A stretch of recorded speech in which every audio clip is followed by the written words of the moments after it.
Hello? Can you hear me now? Am I live? Am I alive?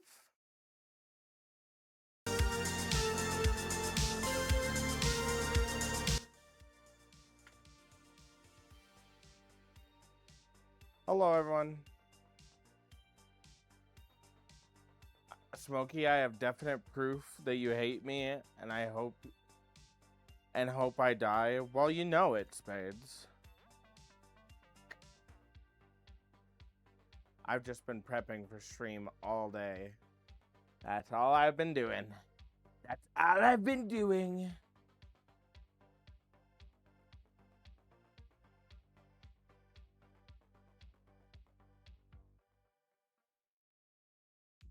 I sure hope this works out the way I thought it would.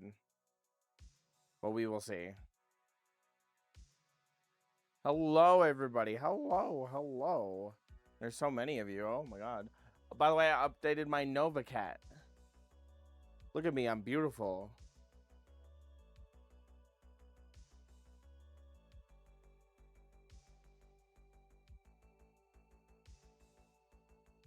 It all came out.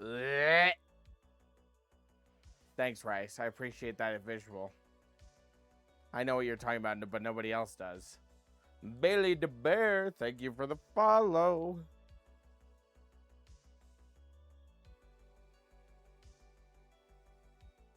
And thank you for the stretch. It's my birthday and he forgot. I did not forget, but I'm busy. I did not forget. Planning on messaging you later. How's it going? It's going good. You want me to die? Preferably of old age. If that helps.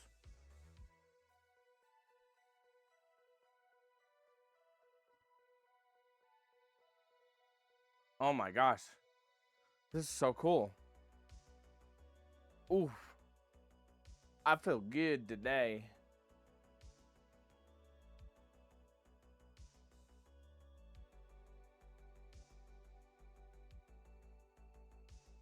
I'm kidding. I had to take the chance to mess with you. I know you do.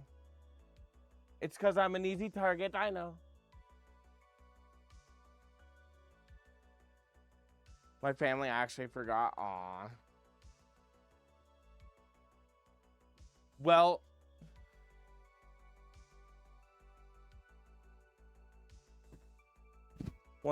Oh. Oh! I'm broken. What happened? Everything went black. Oh! Somebody save me. Somebody save me.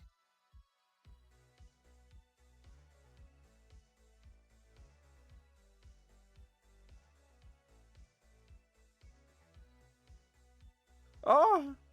Somebody save me. I'm back. Hello. Where are you guys? Oh, why are you over here? Hello. I got like vaporized.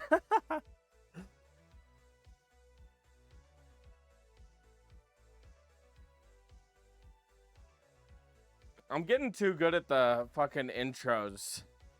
I've started okay.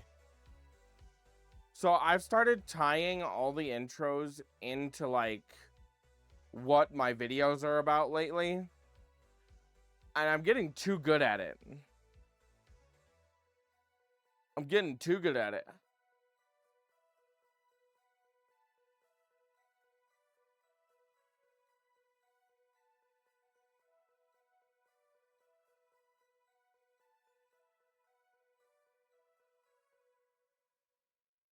Getting too good.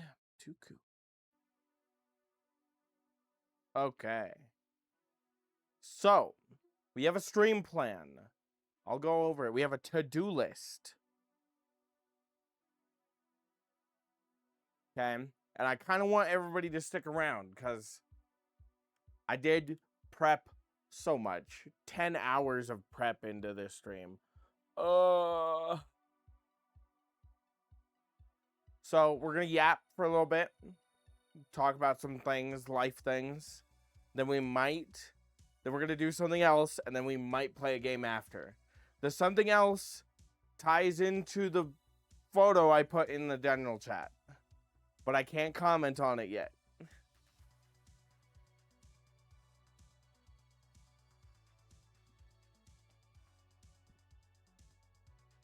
Getting...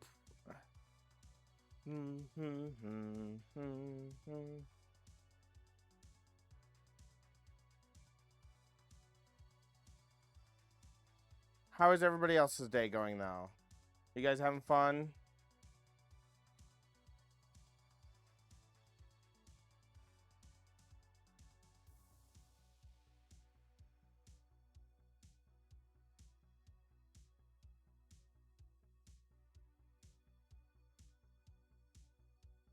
Oof.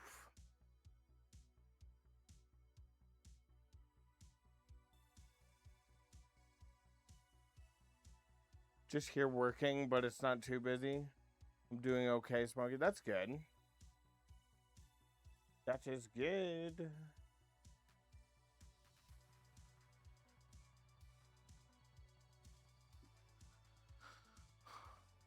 Oof.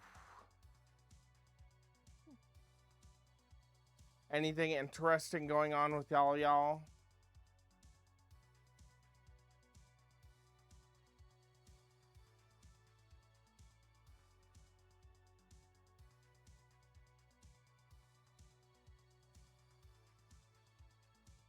I gotta look at a really tiny rocks with a scattering electron microscope. That's sick. I'm happy for you. Good job. That's awesome. I'm actually so glad that the community is doing so well now. You think you need more things to redeem points on? Okay, guys, what should I get point redeems for then? If I need them.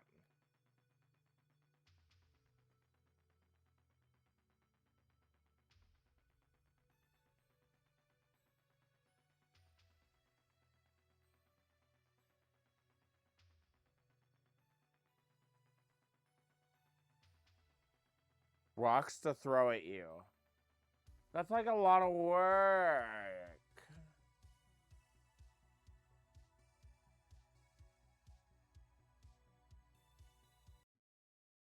Let's see. I kind of want to find some different music. Some different music.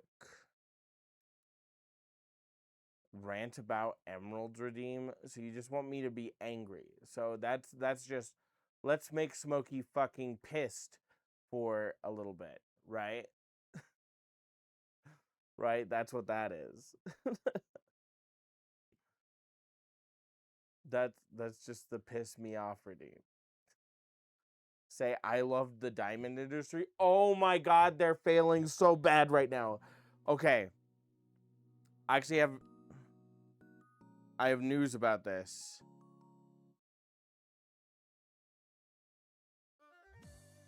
Oh, that was very loud.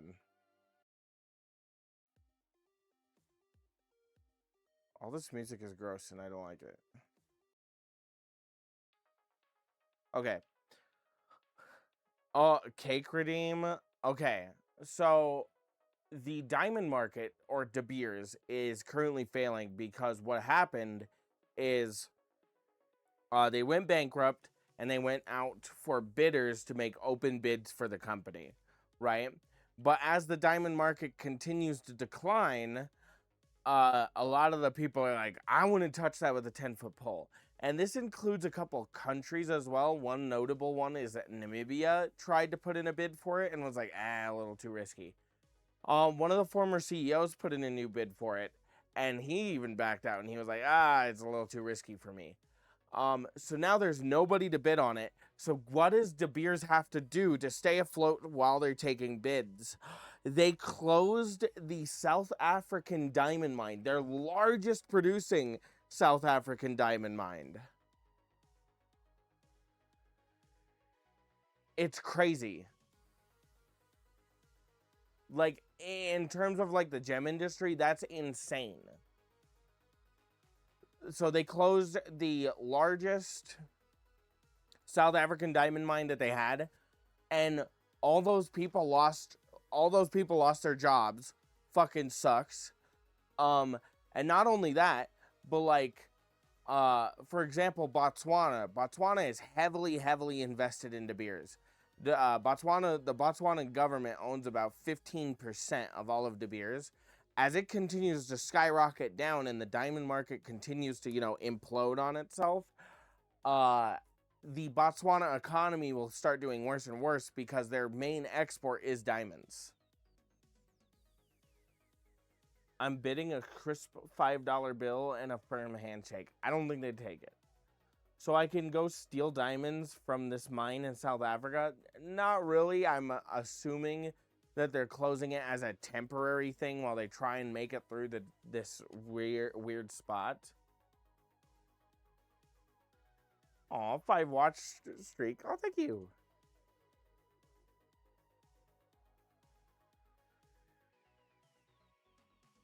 But yeah, so that is a huge deal in the world of like gems right now. Is that they're failing. They're failing so bad. Like unimaginably bad.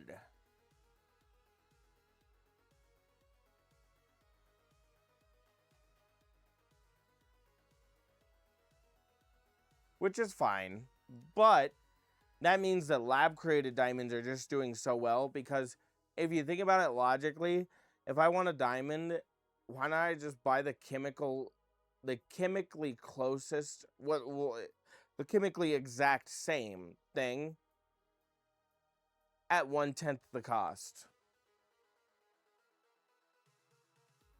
And the big thing is that affects industry a lot.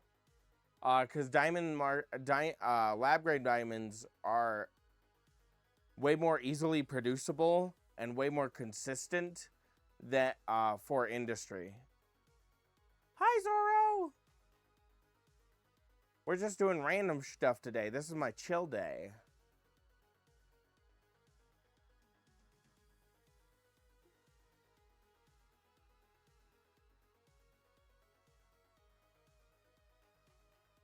What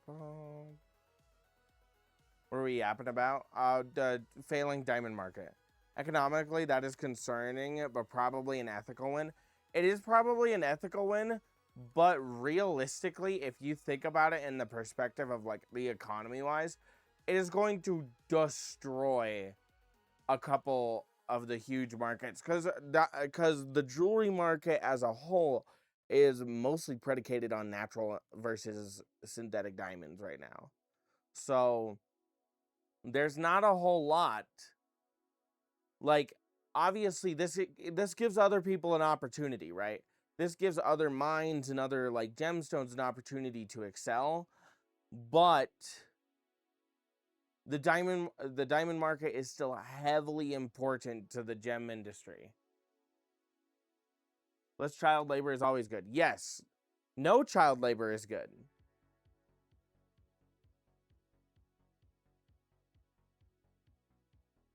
Who's ready to move to China to be propped up by the jade industry? I don't even think the jade industry is that big. Like, if you're thinking about it in like terms of like markets that have like huge market share in the jewelry industry, geez, right now it would be like, it'd be the four precious. It'd be sapphires, rubies, emeralds, and diamonds. But diamonds make up like a huge portion of that. I would say diamonds make up 50% of that market.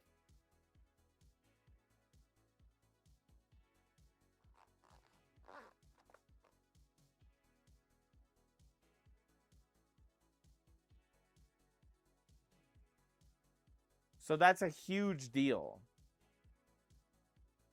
The children yearn for the mines. Let's have people yearn for the mines in an ethical way.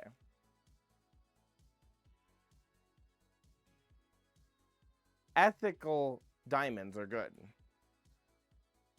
But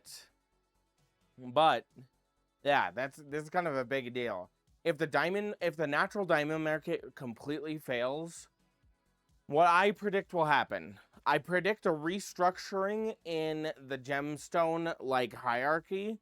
If diamonds fail, what will most likely happen is that the only natural diamonds that will be important will be like things that are like flawless clean. I expect they'll go up in value, but everything else will go down. I do know that jade makes up 1/3 of the entire Asian market. I don't know much about the diamond. Think about it in a global perspective, right? If we're talking about market to market, there's different things that hold different percentages, right? But if we think about it in a global, like sorry, I was lagging. If we think about it in a global, like, jewelry industry perspective, diamonds make up like 50%. Minecraft diamonds are the most ethical. Technically. I mean, you could argue that. Sasuke, thank you for 10 streams. Hi!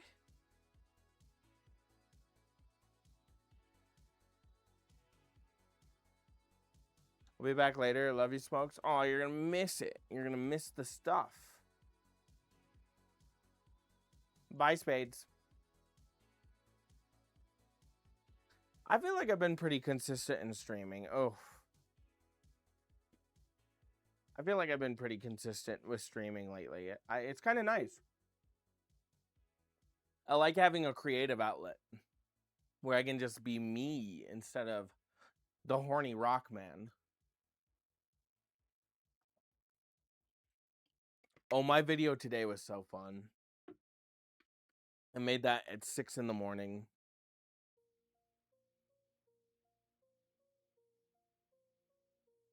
But I'm trying.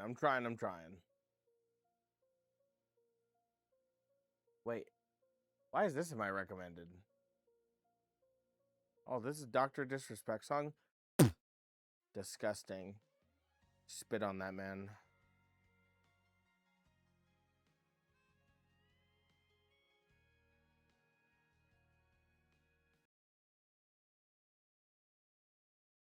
You remind me, I haven't seen it yet.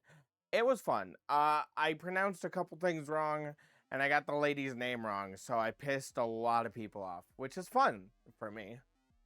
Because on her Wikipedia, or not even on her Wikipedia, on most websites that I looked for that were .org, put her full name as Marie Curie, but I got it wrong, I guess. Or people are mad at me, or no, people were saying that I got the surname. She got her surname from her husband. She should have been. It should have been this, which is fair. I saw it posted when I was at the workshop. But yeah, it's about uraninite. I pronounced urinite, which sucks. But what can you do? I'm a man and I make mistakes.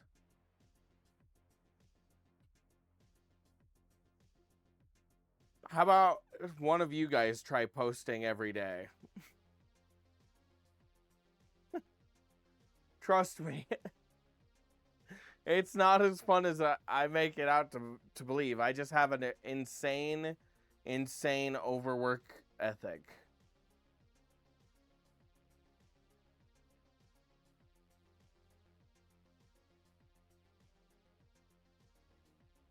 I do like the Nova cat without the lip spikes. I think it looked cute. Son, thank you for the follow. Just wondering, you seem like someone that has good knowledge on gems and stones, judging from listening to a good 15 minutes on Twitter. Do you know some cheap yet interesting beautiful gems? Cheap. Montana sapphires hold a relatively, like, not too high a value. Anything opal-wise that isn't black opal is always a good idea. Thinking of other stuff. Let's think.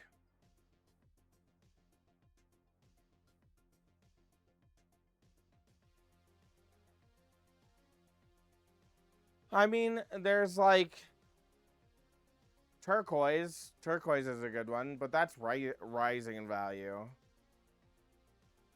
You know, a lot of cheap gemstones don't even get used as gems anymore. They get used as like knickknacks, which is kind of sucky. Moissanite. I would personally, I would stick to a white sapphire. You can get them from Montana all the time.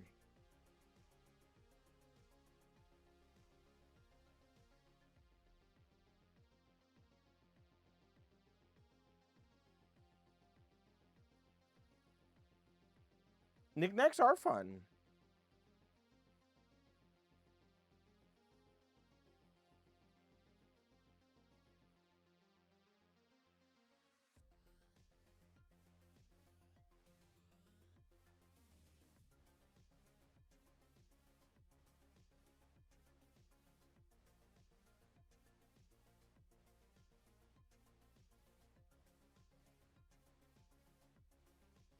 Ametrine is a good one.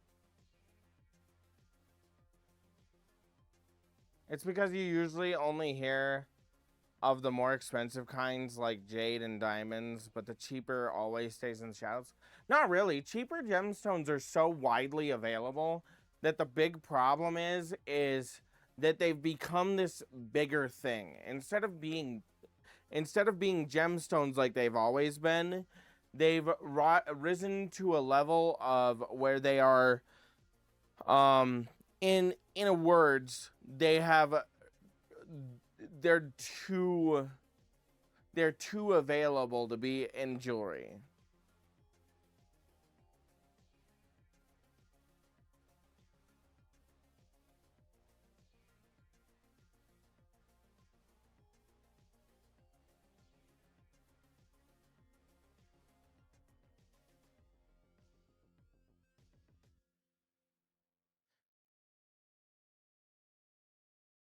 Don't know what is happening and I don't like it.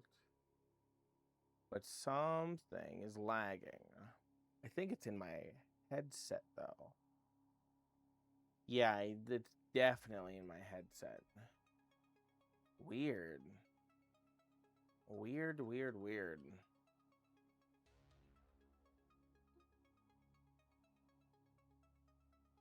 But they are still pretty. Yeah, of course. All gemstones are pretty. It just, you know, things that used to be hard to find are now more and more and more and more and more widely available.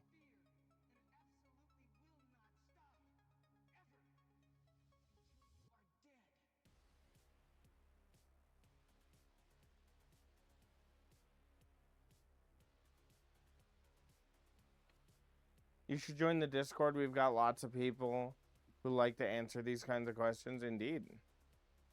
Just looked it up and it does look pretty. The purple and gold color looks lovely. Yeah, it's just citrine and amethyst in one. Because they're both a type of quartz.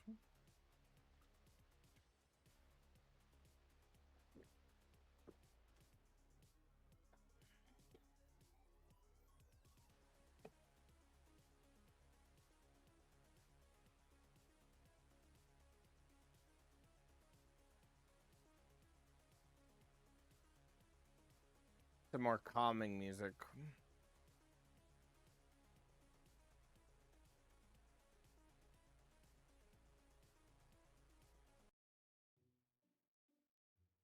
I love this song. Much better. Do, do, do, do. Didn't know y'all had a Discord till yesterday, to be honest. I'm just blind. No, I just haven't been advertising it as much as I could be. I could advertise it all the way to like I could advertise it all the way to like my big platforms, but if I do, I fear that it'll get too big. And I don't have a whole lot of moderators. I have one. His name is Rice. We love him. But I don't have a ton of moderators. So does the card still look weird? I don't think so.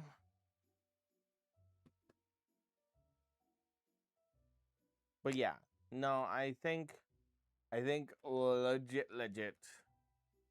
I just I should I should I should post about it more.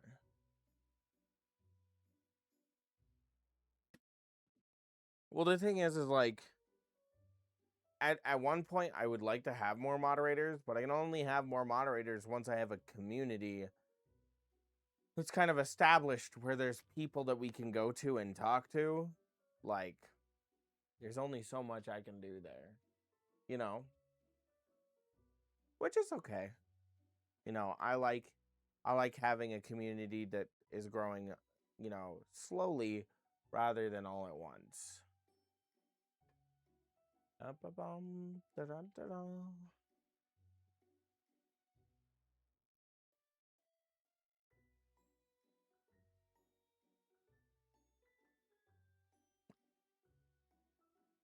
You'll give people the time. Exactly. And then it depends, because, like, later on down the road, I'd like my moderators to be more, like, helping me research videos. Because while I love streaming, the whole goal of streaming is to do the classes. So that is my main goal. My main goal is to blow up. And then I don't know nobody.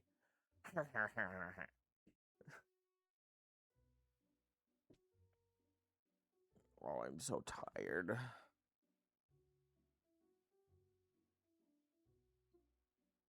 Oh, I'm so tired.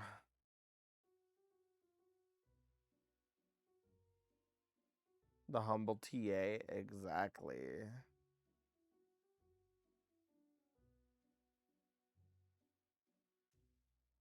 I'm sorry I'm so tired, by the way. I was up all night. I'm kind of saving my energy for the one part of stream I want to do.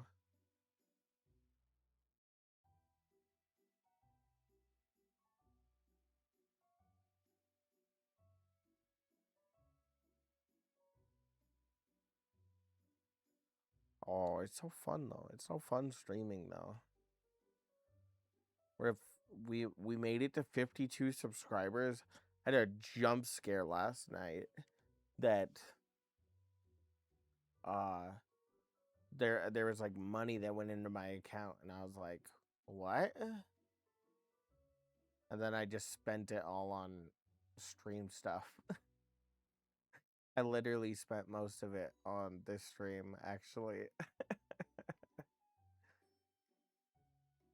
I'm tired too. A smoky quartz specimen kicked my ass on the lap. Whoever told you to start with quartz really wanted your day to be ruined. Nothing went right. That is how quartz goes. I'm lucky I was taught on quartz, so Proto Gamer, thank you for the follow. You know, I spent a majority of the stream. Okay, if you guys want information, you guys can have information. I have to talk. I think according to the Twitch TOS, I have to talk broadly, but I honestly don't care, so I'd rather give you the information. We have like 52 subscribers right now. Times that by 5, that's 250 some odd dollars, right? Divide that in half. That's what we make per month, right? Because you get a 50-50. Now I bought an outfit for the Avi for stream today.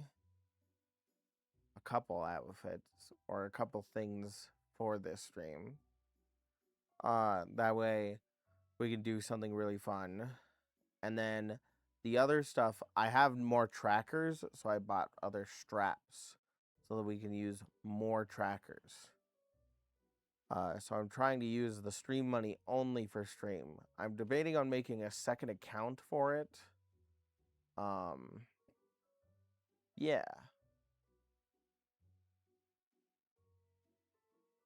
That is the plan.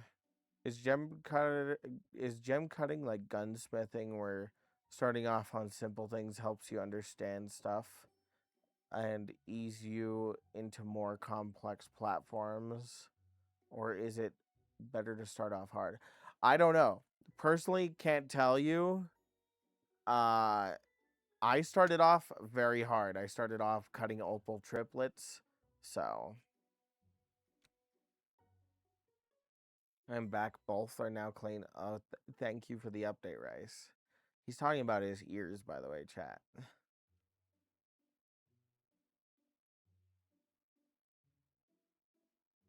Do do tum tum.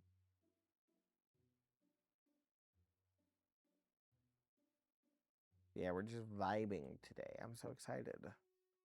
But yeah, so the most of the Twitch money is just spent right on stream because that's the point of it, right? You guys invest into the stream to like have it be spent on the stream. I don't know. It's something I was thinking about.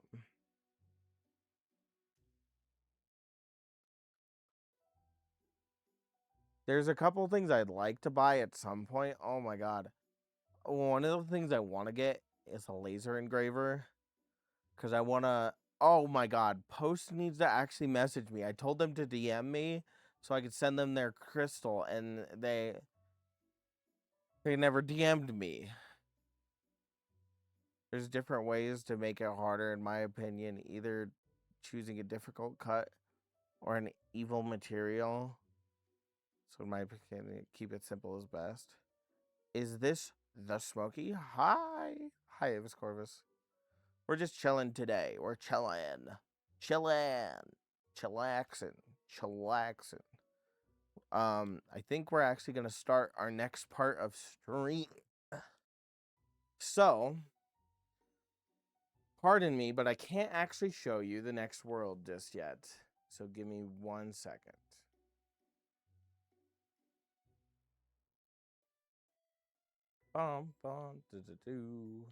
But I do have a presentation.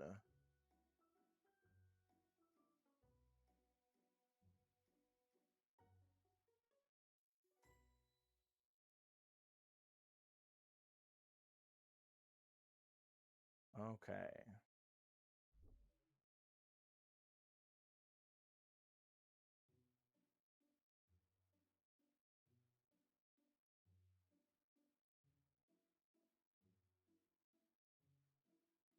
Bum, bum, bum. Guys, look, we're green now.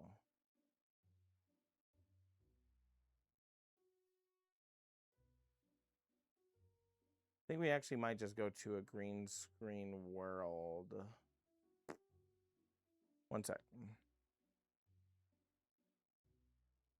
I hate the bleed on a lot of these green screens.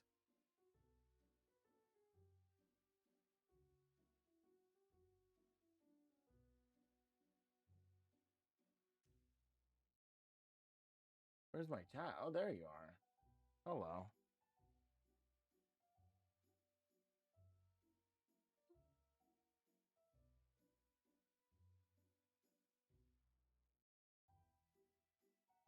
See, that's much better. That's much better. Okay. Hello, friends. That's not right.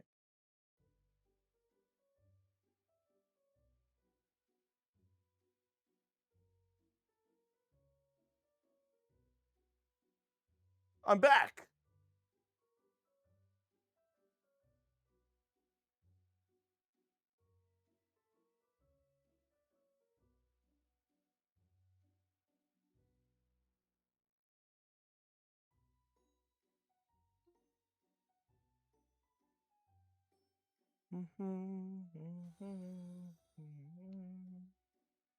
Who followed? I'm setting up. Hi, Rocket. Brillo Cat. Hello. Nope,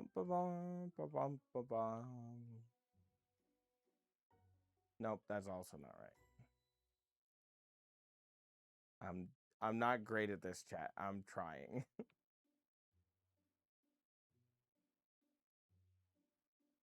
Okay, I finally did it. Hooray! I did it. Hooray! We did it. Okay, so I kind of wanted to do a talk about I used to live in Arizona. I don't think a lot of people know this, but I used to live in Arizona for a majority of the year, right? And one of the things that used to be near where I live, this is somewhat near where I live, were these what we called the Harcahela Mountains. And I kind of wanted to show you guys just some cool stuff that I found, like rock formation wise. This is the Kofa Cafe. It's out by a place called Wickenburg. And the reason why we would drive through this fucking place, and it smelled so bad. Oh my god. Imagine the worst smelling thing ever. It smelled like a mixture of weed and cow poop. Like, legitimately. It smelled like a mixture of weed and cow poop because that's what they grew out there. And, like, they had a cow farm and then a weed farm. It smelled so bad. And then this place had to close because of the smell, because it was so bad.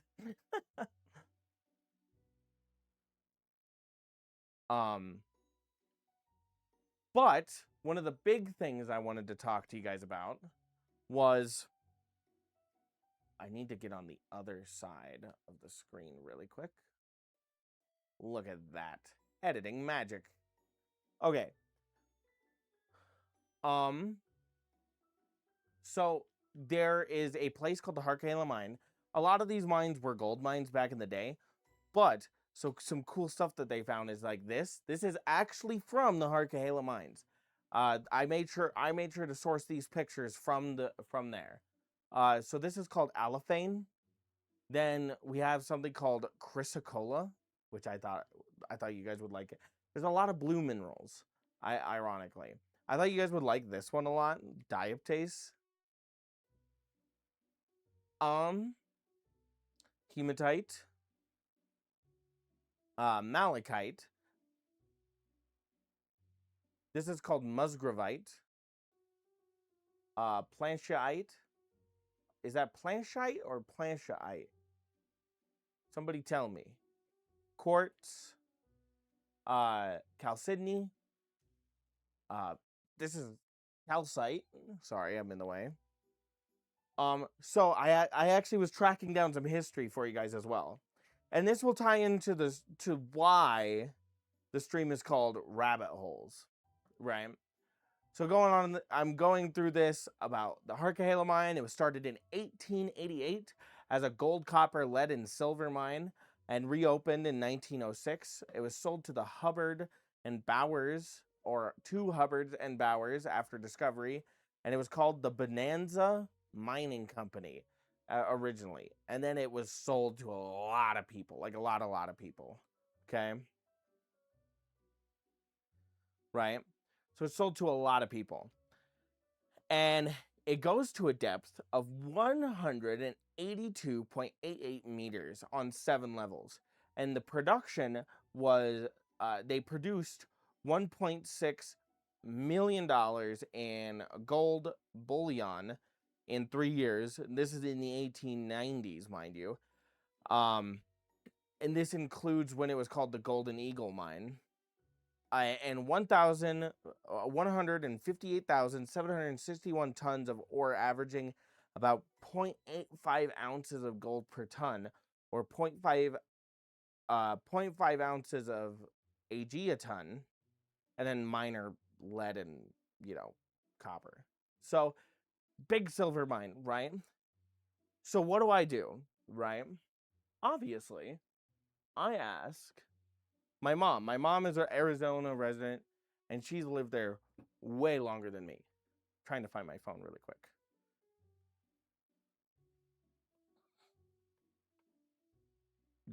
Big fan of Diaptase. You were, right? Yeah, I'm a big fan. Let me find my phone. I have my phone. Oh my god, please, can I have my phone? Please. I beggeth. I beggeth. Google, where hast thou gone? Oh, there it is. Haha, I found it. Okay. So this is very... Oh, we need some cowboy music. We need some cowboy music, right? We're talking about Old West stuff. Let's get some cowboy music.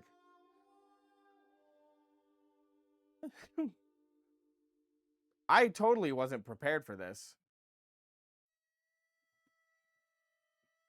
Okay. So, I asked my mom about this mine, and she told me this. And I would like to send this to, or I would like to read this to you guys. Okay, I have it pulled up. 1 second.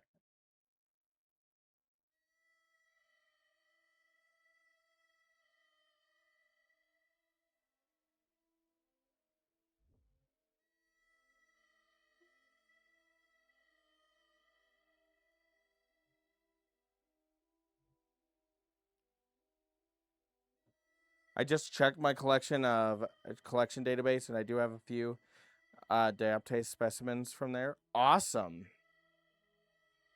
You think if I get those guys who steal copper wire and let them loose in an abandoned copper mine, I'll make a profit? Probably not.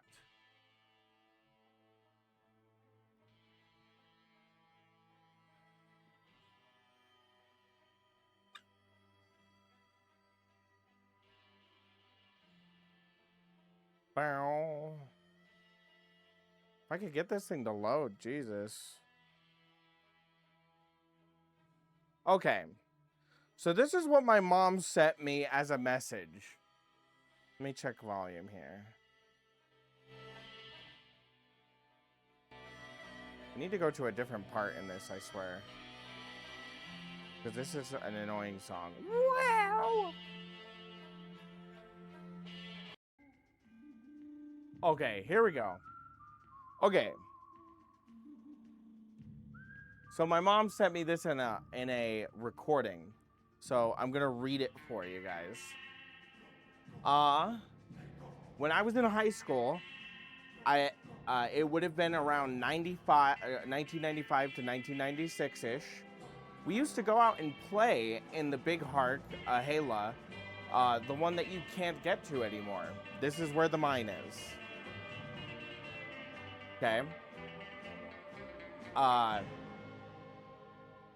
Because the university owns it, and you could go down so far that there were still railroad tracks and carts and water in it. Okay? When we would go down that far,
the work you put in. I definitely try. But yes, so Ranger Smokey, Ranger Rocky. Hi, D&D. I'll get to the fan art in a few business days. I thought he was so cute with the little hat. I was like, oh, and now we're gonna start dressing him up for like special things. Thank you for the head pats. But yes, it's cowboy time.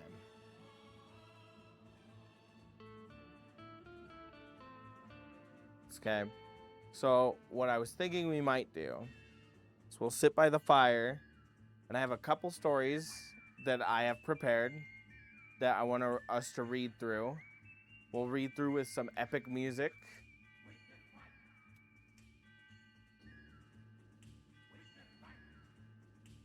And then I'd kind of go from there. What do you guys think?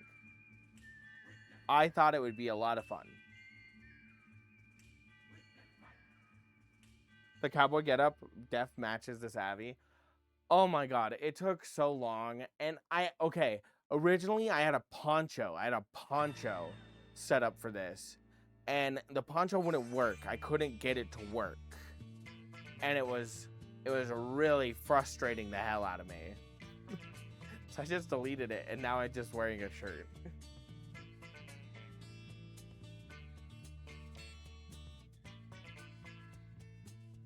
But indeed, this is what I spent all night prepping for.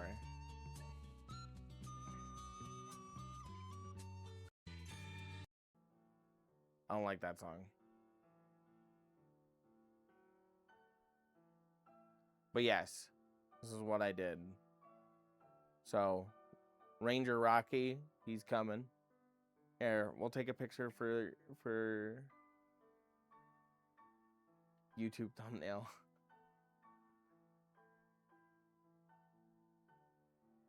Success. Big success. Sucks the poncho didn't work. It would have worked so well. I know. Oh my god, it pissed me off. It pissed me off so fucking much. Like, I worked so hard to get it to work, and I kept like beating my head against the wall and trying to make it work. But I think my plan, I think my plan is to do one themed stream every week. So now Thursdays are becoming our theme of the week. So today's week, or this week, is the Superstition Mountains. Did you consult someone for help? It was literally 3 in the morning. There was nobody to consult. The physics sound like a nightmare for the poncho. That's what was happening. It would phase through my body even though I had colliders on. Okay. Everybody give Ranger Rocky a kiss. Give Ranger Rocky a kiss. Why not wait? Because I'm impatient. If you want total and blunt honesty, I am an impatient man and I do things when I want.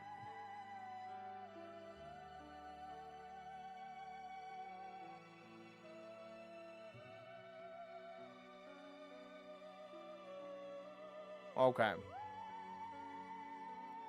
So, now we're gonna sit by our fire. Think we put, where should we put Rocky? Should we put him like right here? I think that would be a good spot for him.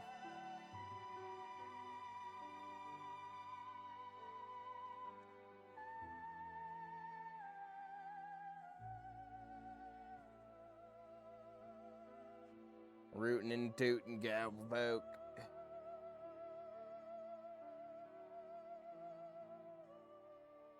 Rootin' and tootin'. Thank you for the hydrate. I appreciate it. I just drank the rest of my thing right now. I'm gonna wait for my jar. I have 7 mason jars of water in my fridge. I'll wait for one of them to cool down. But yeah, how'd I do, guys? How'd I do so far for setup? I think I did pretty good.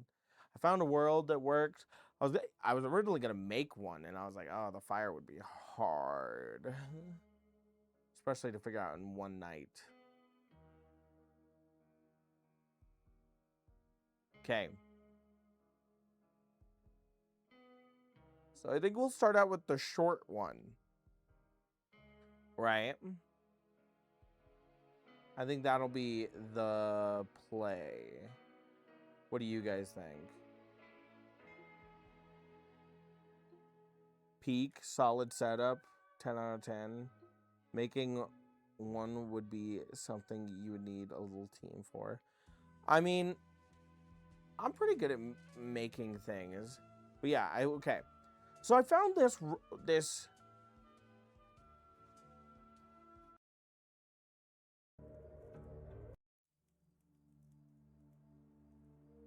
okay. So I found this so I found this post on a Reddit called r/backwoodscreepy. Okay. And what I thought we could do is we might read it. Right? And these are usually a lot of these are from where I used to live, so I think that's fun. Okay.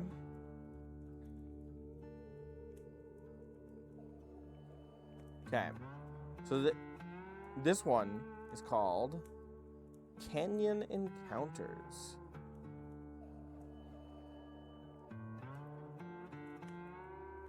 Any thoughts before we start reading? What do you guys think? What do you guys think about the Superstition Mountains? Anybody have any like stories or anything? If anybody's from around there or been there, rooting and tooting and cow folk and such. I know nothing. Okay, so I'm gonna go over a brief introduction.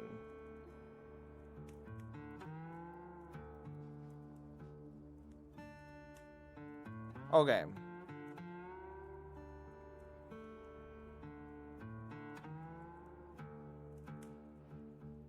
I feel like the Lost Dutchman was just made up by a crackhead. I don't know. Who knows? Okay. So we're gonna go through really quick. Okay.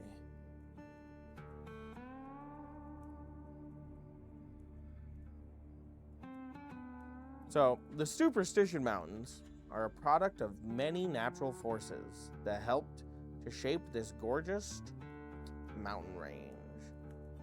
The Superstition Mountains are actually the result of intense volcanic activity. A few gold deposits pocket the surrounding areas some 25 million years ago. During the mid-Tertiary period, volcanoes in this region emitted about 2,500 cubic miles of ash and lava. The ash spreading as far south as north and northeast as present-day Florence and Roosevelt Lake. Okay. Now, this is also known as the most haunted mountain range in the U.S. There are a couple curses that they say that there's on it. There's one called the Thunder God Curse, which is tribes such as the Pima and Apache considered the region to be a bad omen. They believed a powerful thunder god protected the land, and that a literal portal to the underworld existed there. Strange sounds, dust storms, and unexplained disappearances were attributed to these spiritual forces. Then there's the Lost Dutchman's gold mine, which is the most famous tale. Involves a guy named Jacob Waltz, a German immigrant. They called him Dutchman, who supposedly discovered a massive mother lode of gold in the 19th century before dying in 1891. He gave cryptic clues to its location, sparking super long searches that still go on to this day. Then there's one called the Peralta Massacre, which is claims a wealthy Hispanic family, the Peraltas, mined millions in gold there in the 1840s before being ambushed and slaughtered by the Apache. And now, a lot of disappearances and terrain and deaths are attributed to just severe, like, desert harshness and terrain, because it's just a awful place. There's one particular that there's a gold fever that has led to multiple mysterious deaths, including prospector Adolph Ruth in 1931 and several hikers who vanished in 2010. Okay, so this is the rabbit hole that I have fallen in, right?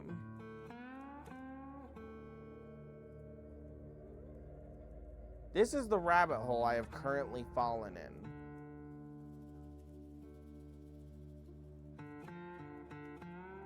Hey, Smokey, how's it going? It's going great. We're talking about the Superstition Mountains. It's kind of fun.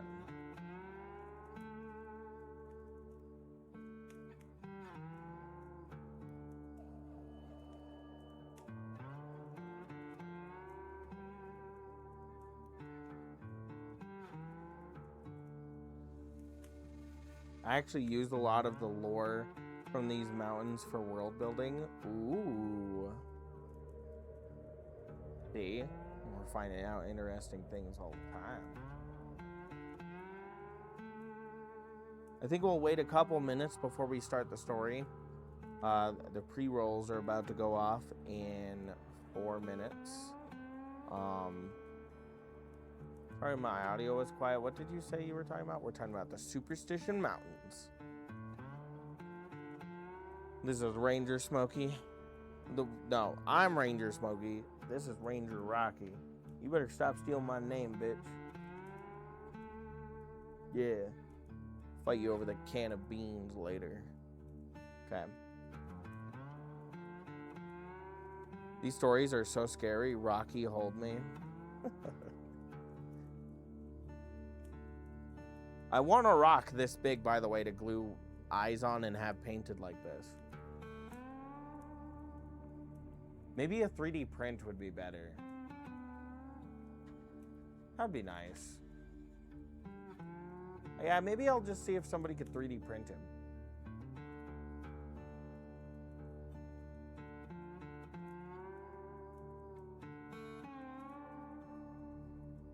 Have him as a little desk companion. Well, I'd like him to be able to, like, take him to cons and such. Okay. We're going to start moving on into the story in a couple minutes, guys. I'm going to go grab me a water. You're going to sit here with good old Rocky.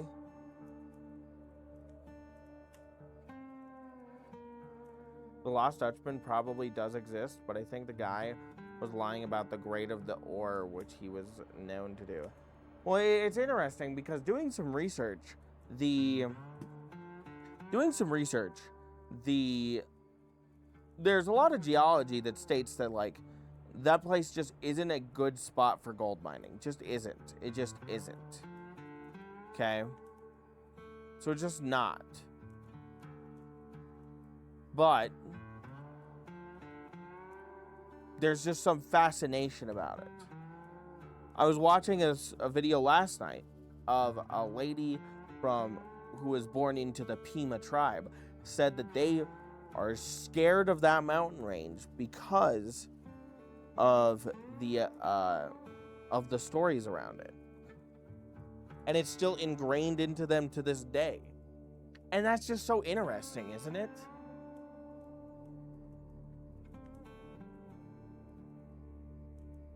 First mason jar of water down the hatch.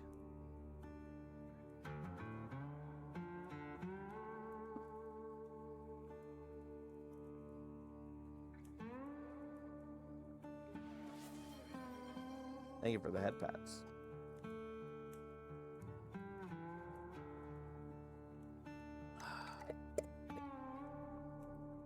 Okay. Onwards we go. Okay. Hopefully you guys like this. If you don't, just let me know. Okay. So, circling back.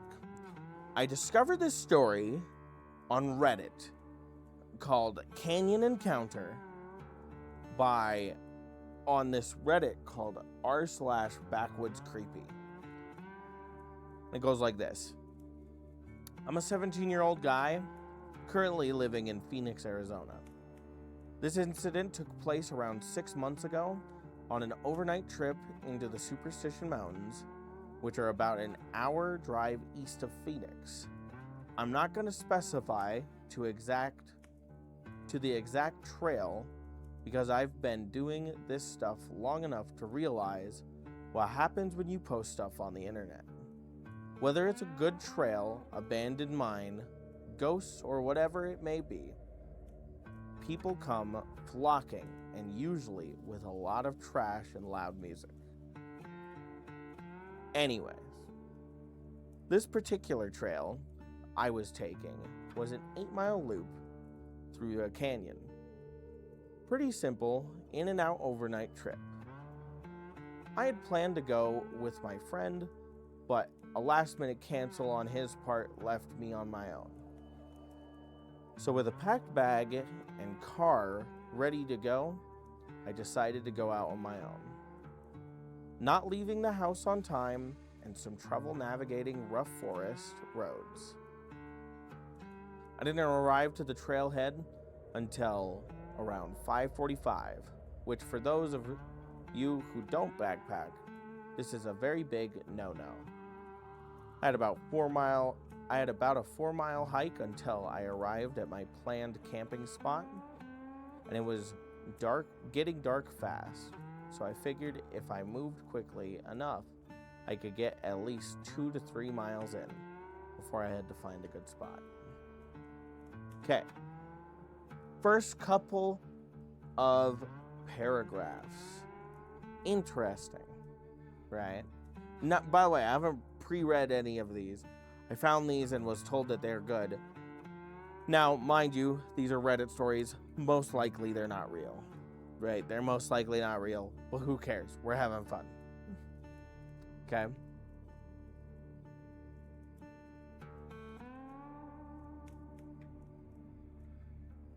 This strategy left me hiking a very dark trail on my own with about 15 miles of dirt road between me and anyone else. Hiking in the dark by itself is scary, especially for where I was and being on my own. Eventually, it got so dark that I could only see where my headlamp was pointing, and that's when I figured I needed to stop and get a camp set up.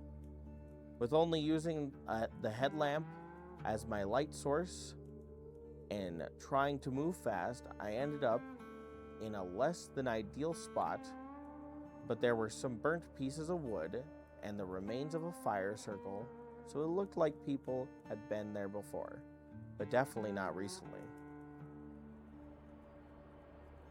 My first priority was to get a fire going. I scanned the area around me and was able to find some dry wood and got a fire going. I got my tarp set up and cracked open a can of chili mac I had brought for myself and was very looking forward to eating it. I was feeling good. My camp was set up and my food was on the fire.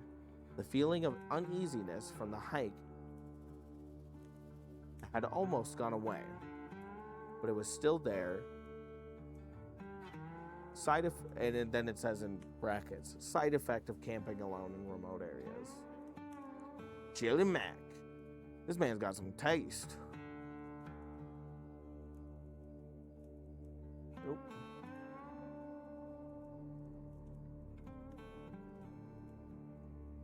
To fully understand what happened, I have to explain to you how my camp was set up. The site I had picked was a small clearing surrounded by large pine trees, with the trail about 30 feet to my left. When you're in the woods and have a fire going, the fire casts a circle of light around it, and everything on the edge of that circle and past it is pitch black. I was sitting on the ground near my fire, eating my dinner with a small rock.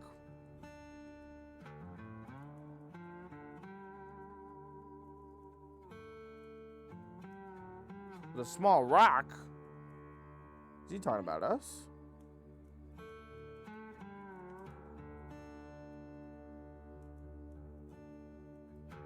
One second. Ooh.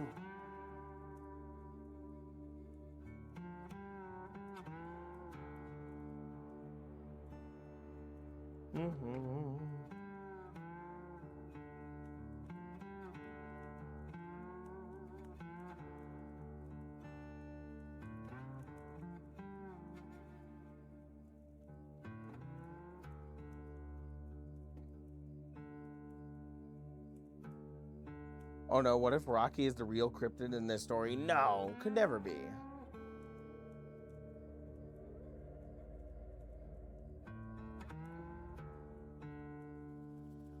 Is it the origin story of Rocky? I don't think so.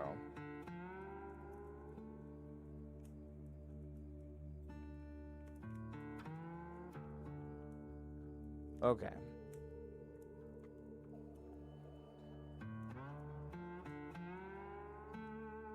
Okay. About the size of a marble. Okay, well, I'm going to restart this paragraph.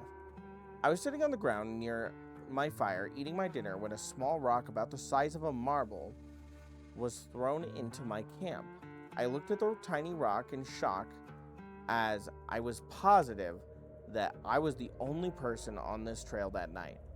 I immediately turned my light on and towards the area where I had seen the rock come from, but due to the density of the pines and brush, I could only see about 10 feet.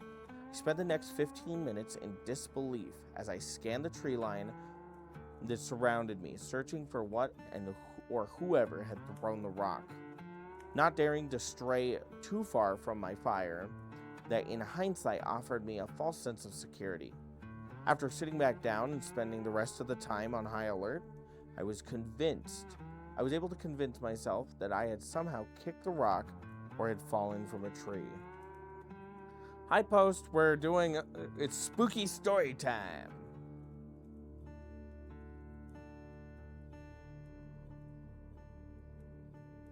I went to sleep that night, not expecting the pure terror that was about to unfold. I woke up to the sound of rustling leaves, barely inaudible if you weren't listening for them, but they were there. Still in a sleepy daze, I listened as the rustling of leaves got harder to hear, as I assumed they were moving away from me. I went to grab my handheld flashlight and I had left next to me when I had fallen asleep, but the more I looked, the more scared I got, as I came to realize that it was no longer there. I stood up in my sleeping bag and ducked out of my tarp and looked around. I was able to see a light off in the woods. It couldn't have been more than 15 feet away. It was my flashlight laying on the ground in a pile of leaves. This is one of the few moments in my life where I have almost shit my pants. The flashlight that I had left sitting right next to me when I had fallen asleep a few hours ago was now 15 feet away from me, past the tree line in the woods. I hurriedly slipped my boots on, clutching my knife in my other hand, and keeping my head on a swivel, I weighed my options. Stay here and wait out the night, or attempt the 3-mile hike back to the car in the dark. I figured that whoever was out here with me was definitely going to have a better advantage if I was out on the trail without a light. So I decided to stay at the camp and wait out the night there.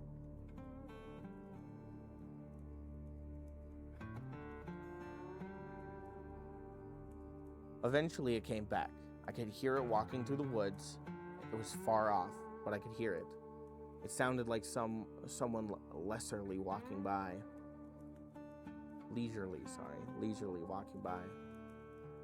Like they were on a stroll without a care in the world. Sometimes it would walk too far away, and I would lose the sound of its steps. But then an hour or two later, it would return, still faint. This went on for about 3 to 4 hours until I listened to the steps get closer and closer until they were about 7 feet from me. At this point, the fire had gotten very small as I had run out of wood in my pile. The footsteps stopped and everything went totally silent.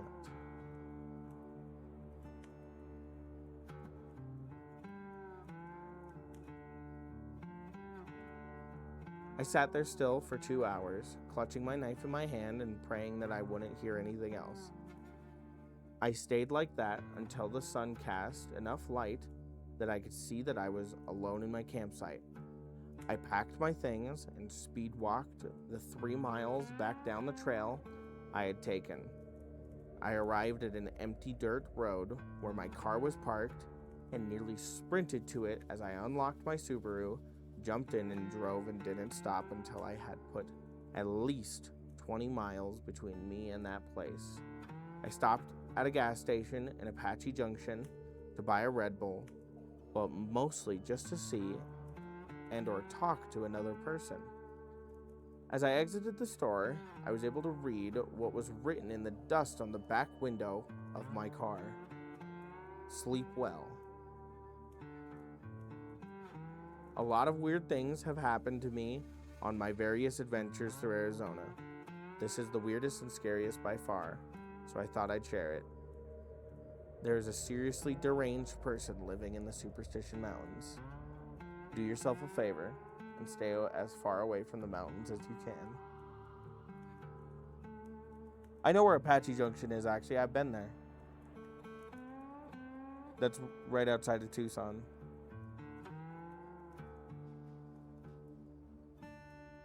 Well, it says sleep well, question mark. Like, did you sleep well?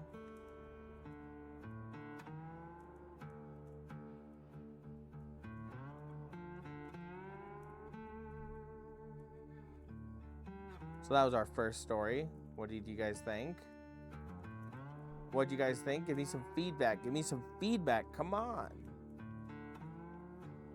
You don't kiss your still alive homies goodnight? Are you really a homie if you don't? That's true. Scary. It was good.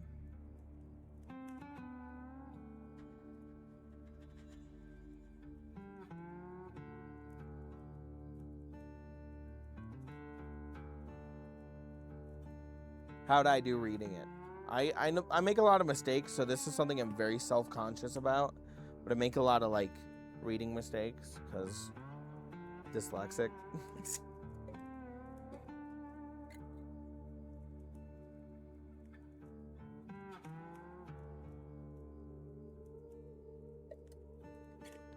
Good story, awesome.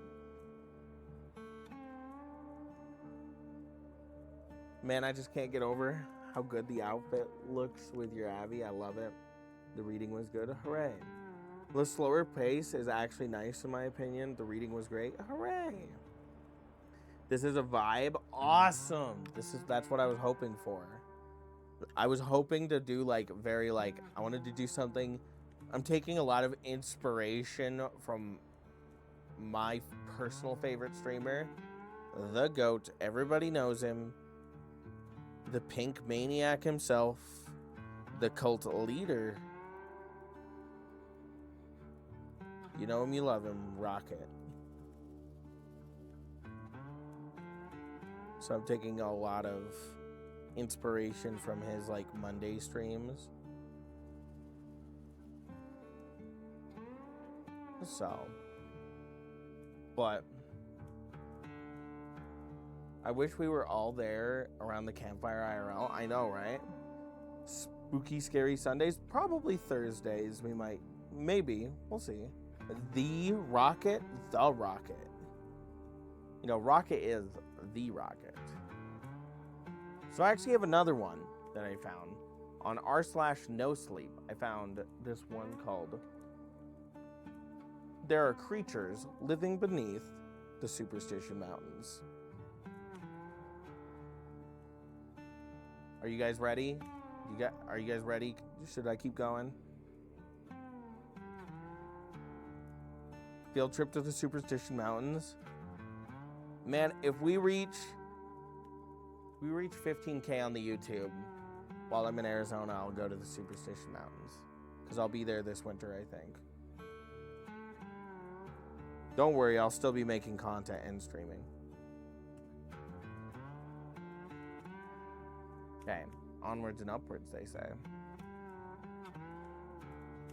I don't really know where to start. I never posted here before. And actually, if I'm honest, I only made it to get answers. I guess I'll start by saying my best friend died 4 months back while we were on a climbing expedition. His name was Patrick, and we grew up together in a small town called Superior, Arizona. Contrary to its name, Superior is a pretty inferior. It's a small, nondescript, just generally what you would expect of a small town in the middle of the desert. The only interesting thing about it is that several movies have been filmed there in the past, though nothing recently. It also has one other perk. It's close to the Superstition Mountains. They're about 30 minutes to an hour outside of Superior, depending on traffic. Before he died, Patrick and I liked to climb. When we were little, we scaled trees and had birthday parties at rock climbing places. And when we were older, we'd climb the many mountains around our hometown. So naturally, we made more than one trip out to the Superstitions. But one trip out there was different. At the time, nothing had seemed off. You know, just a typical day. We'd made plenty of trips out to the mountains, so we had no reason to think that one time would be any different or any less safe, for lack of a better word. But it was. Anyway, like I said, the day it happened was in September. September in Arizona is still pretty warm, so we figured we'd go for a hike. The Superstitions were our place of choice that day. Our first mistake was taking a different trail than the one we usually did. Patrick said he had found a route to a different part of the East Side Mountains, where we'd never climbed before. It was about a mile or two off the main path we usually took. Only 2 hours into walking the trail, to no avail, did Patrick tell me that, oops, we were lost. We were considering just going home when I made one false step and the ground caved and the ground gave way beneath me, sending me plummeting about 15 feet below the earth. I had a couple of scrapes and bruises, and I'd hurt my ankle, which made me mostly unable to climb. We weighed our options with me in the hole and eventually decided that the best option was for Patrick to come down with me and find an alternate exit. Before you criticize this decision, which I now realize was idiotic, we had our reasons for doing this. The first being, I couldn't climb out of the hole, even with our equipment, because of my ankle, and Patrick couldn't haul my weight up alone. We decided against Patrick going back for help because the walk back would have taken until dark, and the desert at night is both cold and swarmed with predators. Also, the trail we were on wasn't on the map, so it more than likely would have gotten us in trouble if any of the park rangers found out. What do you think, Rocky? Would you have gotten them in trouble? That's what I thought.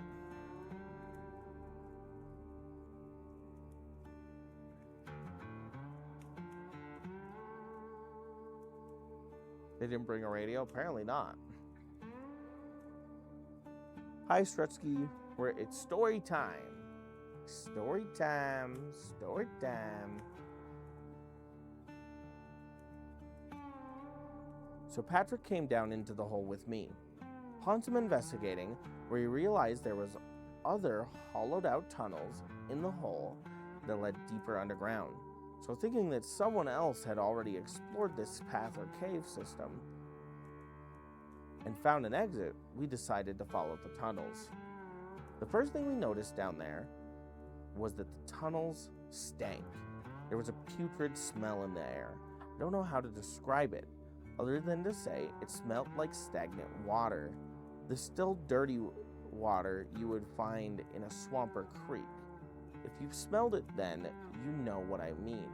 It's an awful smell, one of that smells of rotten filth. But the smell rose the question, was there water somewhere in these tunnels? In the middle of the desert? No less.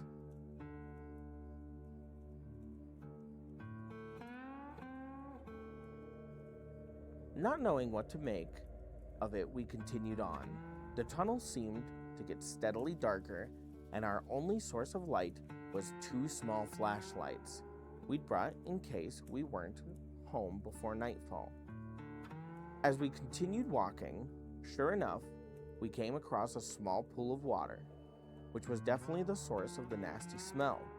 It was a murky greenish color, and we considered throwing one of our ropes down to see how deep it was. We didn't get a chance though, because around then, the noises began.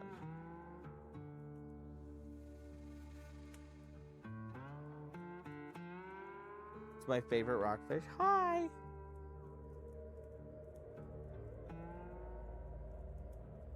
They were subtle at first, small little yips and chirps in the distance, so quiet that neither of us mentioned them.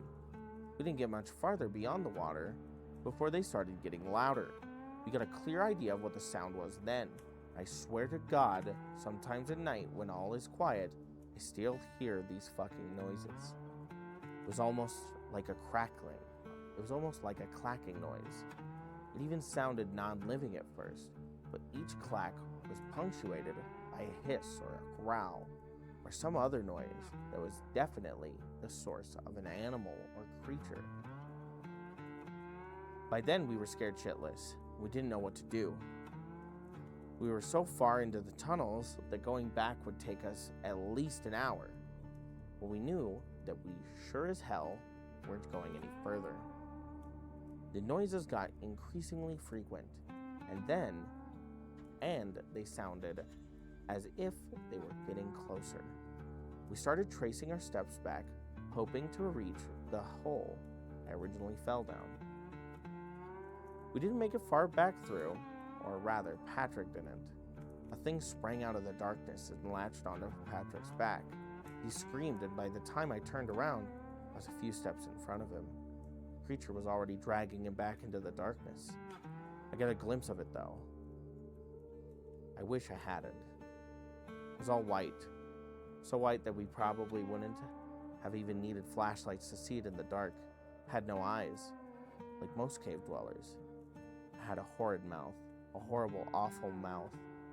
Imagine an anglerfish's mouth. That's what this thing's mouth resembled. I didn't see its arms or hands, but I'm guessing it had claws because Patrick left a trail of blood on the dirt as it dragged him away. He was screaming, and the creature screeching like a banshee.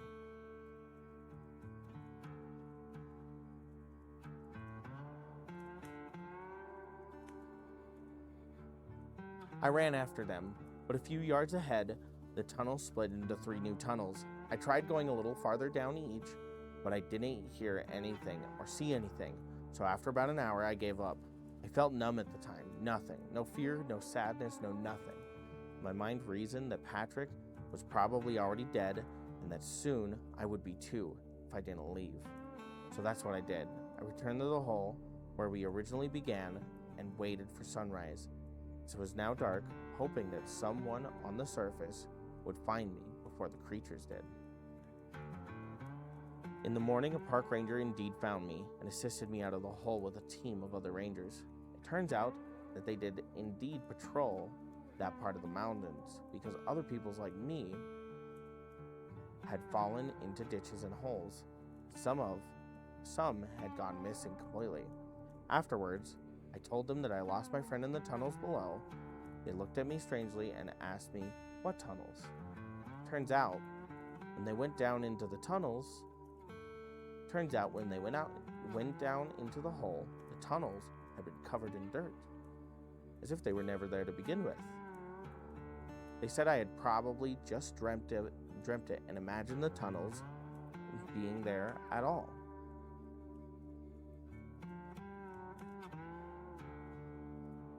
The desert was searched for a few weeks, and when they found nothing of note, the search was closed and Patrick presumed dead. And that was the end of it. Patrick's parents didn't want to talk about it. No one did. No one wanted to remember him or the accident, as they called it. So I haven't had a chance to tell anyone this story now. I'm sorry for the lack of a climax or anything like that. I'm just telling this to you exactly as it happened. 1 second Patrick was there with me, and the next he wasn't. That's the end. I'm sorry I don't have pictures or anything like that. I haven't found it in me to venture back into the desert since that day.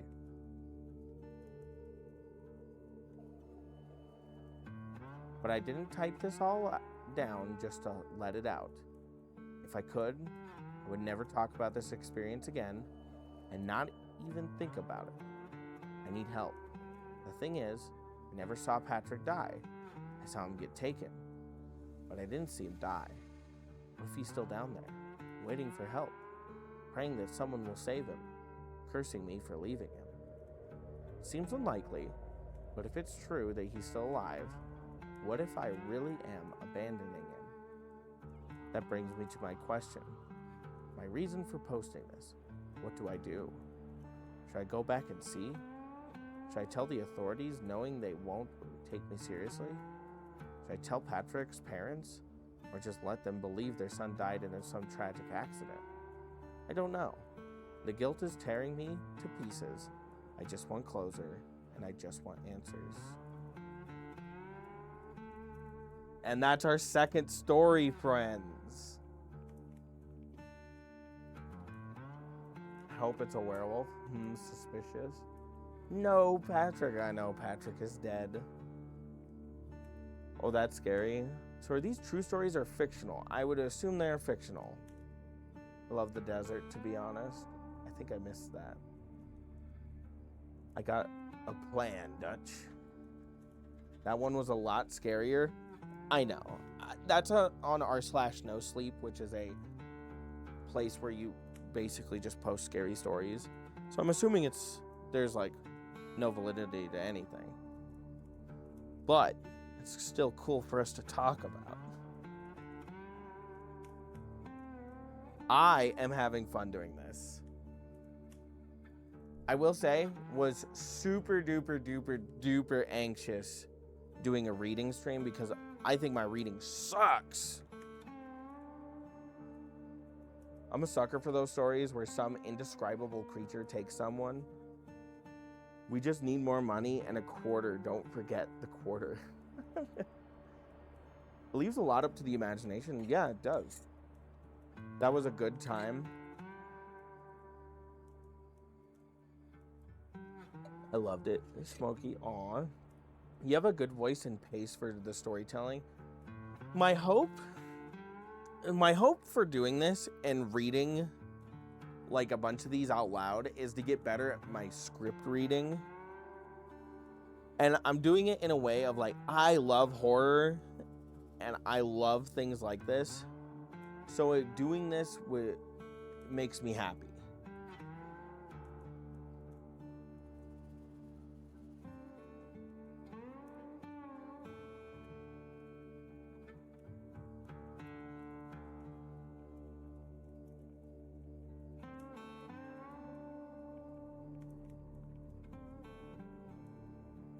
You have a nice voice. I like to hear you ramble. Aw, thank you guys. I do have... Okay. So this next one is going to be a little of a tease. Okay? But my plan is to read the rest of it off stream and make a video out of this. Right? To make a video out of the stream. Out of the reading. So there's a part 1 and a part 2.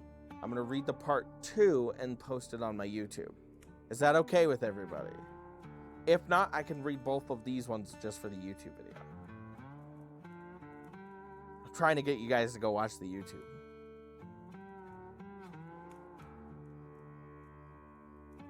It's been nice listening to you read the stories. I'm going to head out and go to sleep. Okay, bye, Bailey. How dare you have a plan? I do have a plan. I have to get you guys to watch the YouTube somehow.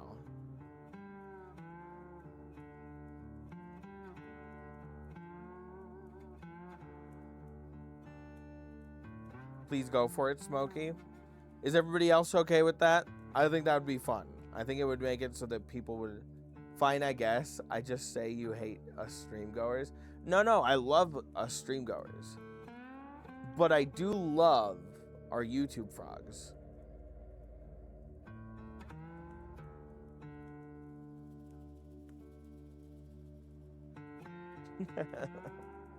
I was joking. I know.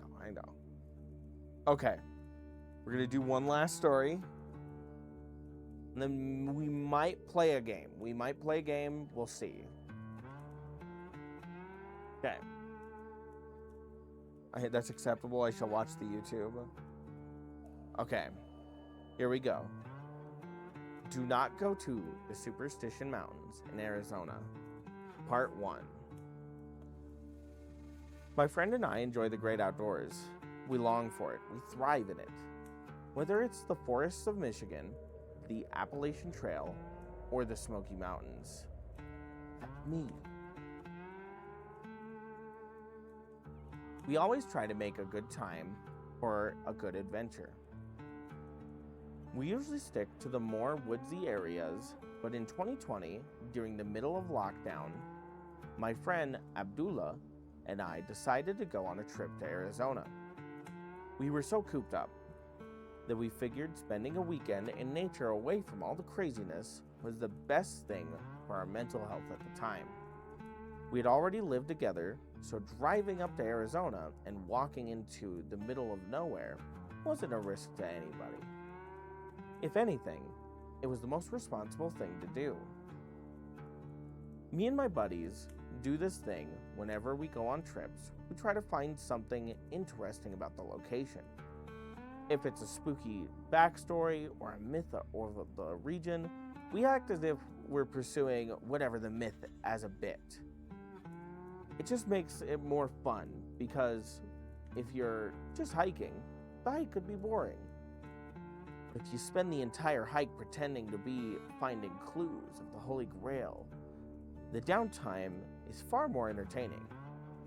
I know it's silly. It's just a bit that me and my friends do. With that being said, when we looked up the myths of the superstitions in Arizona, it just so happens they have a mountain range named after it. So of course, we chose to hike the Superstition Mountains.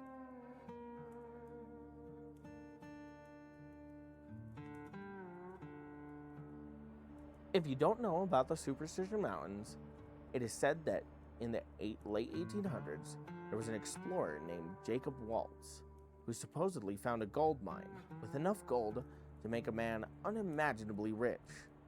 He claimed to know the location of it, but passed away before revealing it to anybody, or claiming any of the gold for himself. The mine is now known as the Lost Dutchman's Gold Mine. Before his death, he hinted that the location in the Superstition Mountains near the Weaver's Needle. Weaver's Needle is a 1,000-foot high column of rock that forms a distinct peak visible for many miles.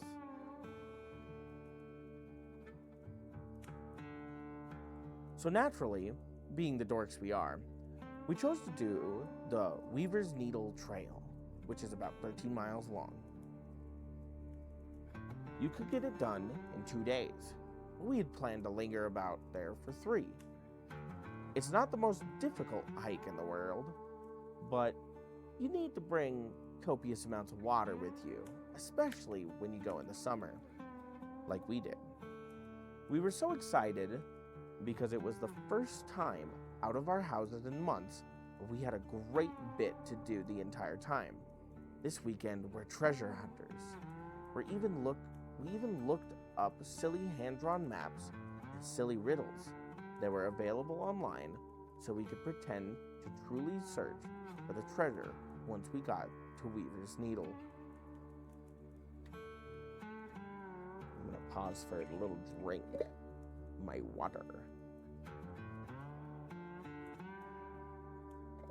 Ah, delicious. The mason jar really adds some flavor.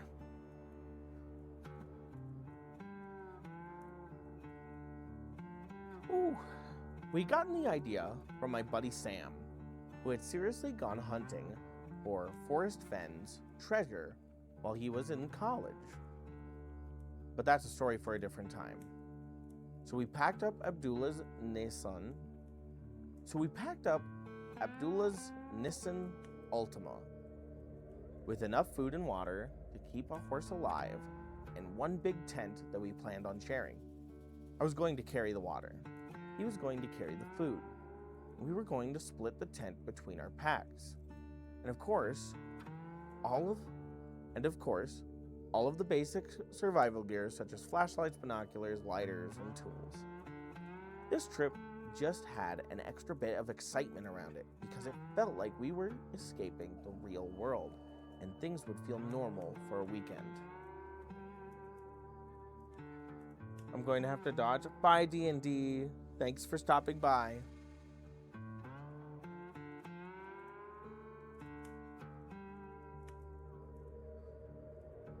When we finally arrived, I was actually shocked at how empty it was.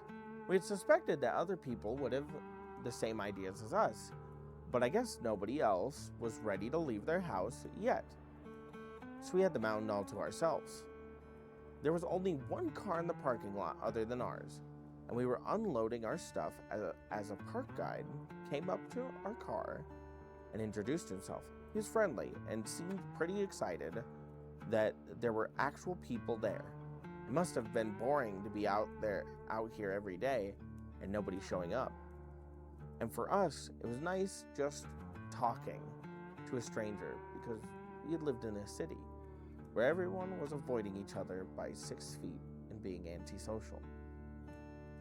So we were just chatting it up with this guy. We started hiking it off.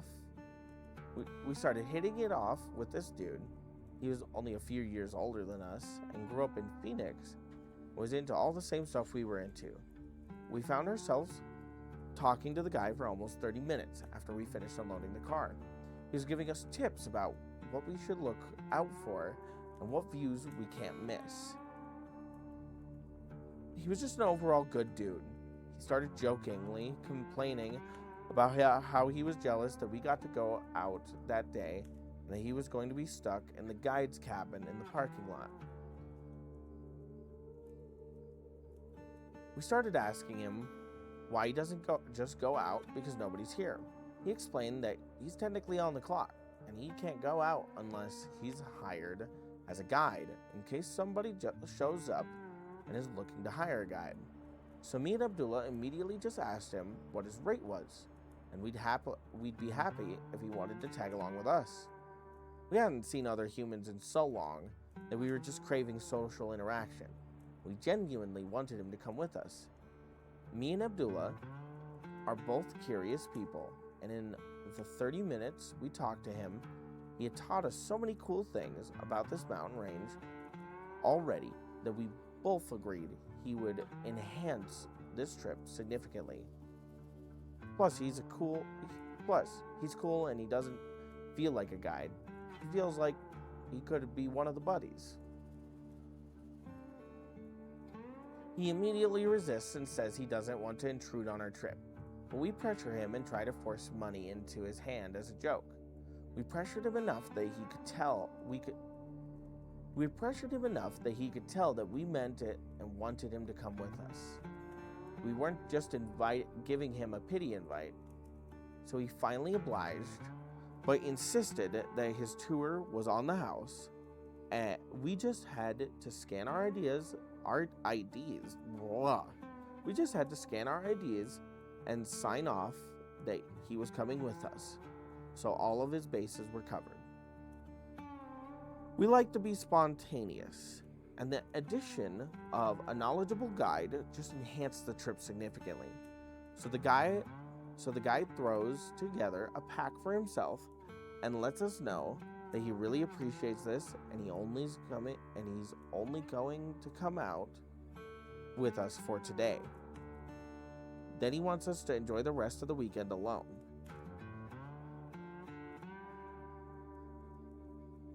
That seemed fair to us, so we got to hiking. So I'm going to give you a quick insight into the clues that the Lost Dutchman left about the location of his mine, so you can understand the jokes that we were making on this hike. This is a super rudimentary breakdown of the clues that we were able to find. There are much more extended detailed reports on the clues of the mine if you want to search them up yourself. But remember, we were doing this as a bit, so we just held on to the simplest ones. The first clue is that the mine is located off a trail that heads north into the Superstition Mountains. The second one is that you'll pass a stone cabin on the way to the mine. At a certain point, there will be a trick in the trail, and you have to choose the right direction to hike, meaning a main trail splits into two directions, and the one that looks less like a trail is most likely the way to the mine. Third, you'll pass a stone wall with carvings on it that was reportedly carved by Apache tribes and depicts a man. Fourth, you're able to see two large columns of rock from the entrance of the mine. If you see two large protruding columns, you are most likely within the range of the mine. The fifth one is that there is an arch of stone that almost looks like an eye, and if you stand in the middle of the arch, you can see the mine. And if you turn in the opposite direction, you can see Weaver's Needle from the arch. It wasn't even 10 minutes into our hike, and Abdullah and I started joking about keeping an eye out for the stone cabin. The guide immediately jokes, "Please don't tell me you guys are treasure hunters. I really wanted to like you." As if he was so sick of wannabe treasure hunters coming into his mountains. We had a good laugh about it, and we explained to him that we like to do themed trips. We weren't even remotely serious about looking for this mine. He got the joke and started telling us about the history of the gold mine, which was very interesting. He explained to us that people have been bringing large sums of gold out of this mountain range since the early 1800s. The most famous one is Jacob Waltz, also known as the Dutchman. But the people before Jacob Waltz had unimaginable stories, some reporting that the mine is guarded by the Apache tribes. The only reason one man was allowed to go to it was because he healed multiple tribe members of eye disease, and they rewarded him by bringing him to the mine blindfolded and taking as much gold as he could carry. He had no idea of the exact location. Others reported when they felt like they were getting close to the mine, somebody would shoot warning shots at them, as though a sniper was watching over them. Some early explorers even considered the mountain range haunted, considering how many people went missing in search of gold. Not to mention how many people went mad looking for gold, including a particular man named Elisha Rivas, who moved to the mountain range and went crazy with his obsession of finding the riches of the Dutchman's mine. He was so crazy that even the Apache left him alone. Me and Abdullah were absolutely right. Inviting this guy was a great choice. It made the adventure feel like a walk through history. Obviously, as you continue to hike, the talking dies down a little bit because it's summertime. It's in the Arizona heat, and fatigue starts to settle in. What are you guys thinking? What are you guys thinking?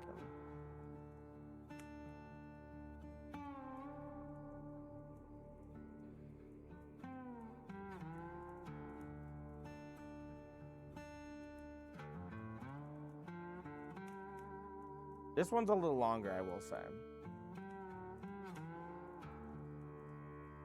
Oof. I'm kind of enjoying this one.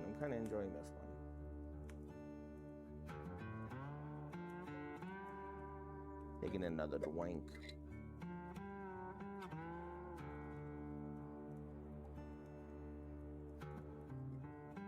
It sounds interesting, though. I know, right?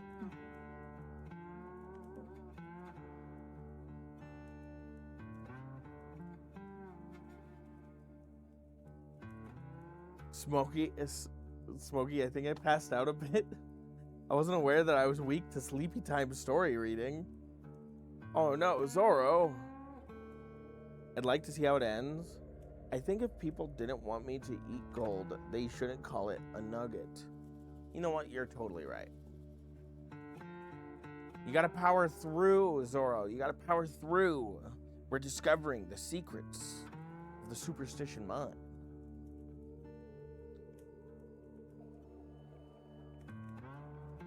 Okay.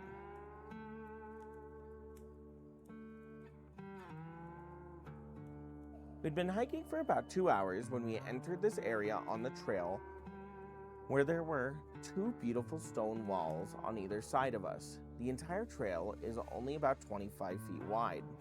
We had already passed a couple of these, and when we got into these passageways, it was such a relief because they were nice and cool. They provided shade that you couldn't find anywhere else in the desert, so we lingered a bit in the gaps of the trail. The difference between this one and the ones prior was on the right side of the trail, built against one of the walls, it looked like there was some kind of structure that potentially could have been the stone cabin that the Dutchman referred to in his clues.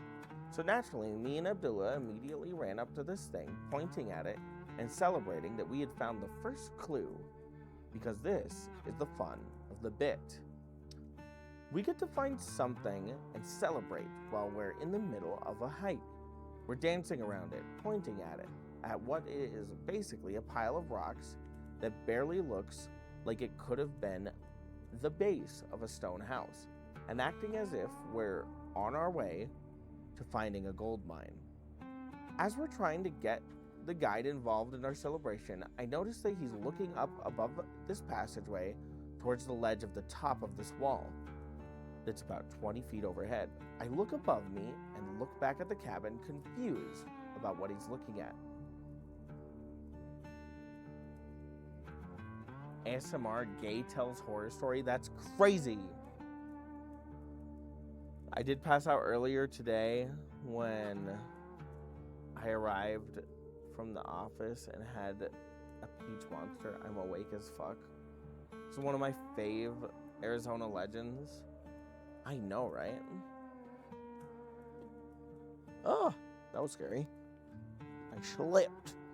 I slipped, guys. Okay. As I look back at him, I hear something coming from directly above us. It sounds like something is rolling, so I step away from the wall a little bit and look straight up. But from where I'm standing, there isn't shade and the sun is directly in my eyes. So I'm trying to look through my fingers to see what's above us, when all of a sudden, something blocks out the sunlight. At the moment, I realized we were about to get caught in a rock slide because there's a massive boulder shaped like an egg falling directly towards us. Luckily, Abdullah was looking straight up as well, and all 3 of us scattered and avoided getting hit by this thing. As this thing was free falling, It caught an edge of the wall that slightly protruded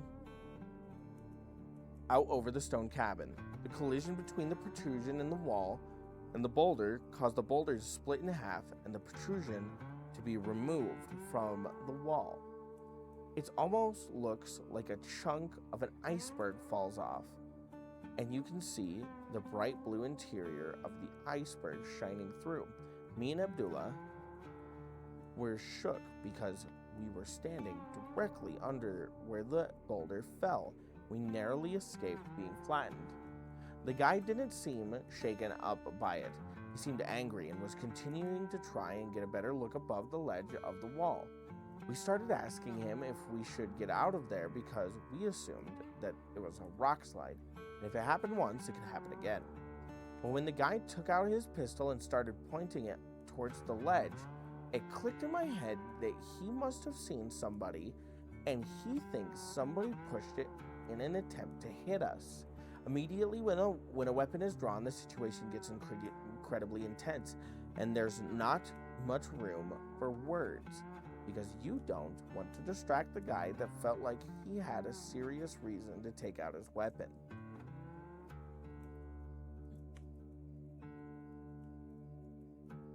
So we just get behind him. So if he has to unload the weapon, we aren't downrange to get in his way. Even though he's pointing directly at the sky, it still seemed like the right thing to do in case any boulders came falling off that ledge. What was probably only a 30-second standoff felt like several minutes before the guide holstered his weapon and signaled us to jog with him out of the passageway. But during those several minutes, me and Abdullah both noticed that the point in the wall where the protrusion cracked off was glimmering. There were bright gold chunks inside of that protrusion, and they were letting off a twinkling shine. It wasn't a massive gold ore, but it was so clear that there was gold mineral laced throughout the wall. We can't mention it or draw attention to it while there's a gun drawn and suspicions of an attempted attacker. But once we are out of the passageway, the first thing that Abdullah says is exactly what I was thinking. He just says, "Should we go back?" Guide immediately says, "What are you talking about? We absolutely cannot go back in there." So I butt in, assuming that he must have not seen the gold shimmering in the wall. I just say, "Dude, did you not see what was inside the wall?" And the guide replies, "Seeing fool's gold isn't a good sign in these mountains." My spider senses immediately go off, and I start to think that this guide is playing reverse psychology on us, trying to downplay what we just saw, so we'll move on from it while he knows the location. Oh my god, hi Peru. Hello! Hello! Hello, thank you, Mr. Hyperu. Thank you. We're reading stories. We're talking about the Superstition Mountains.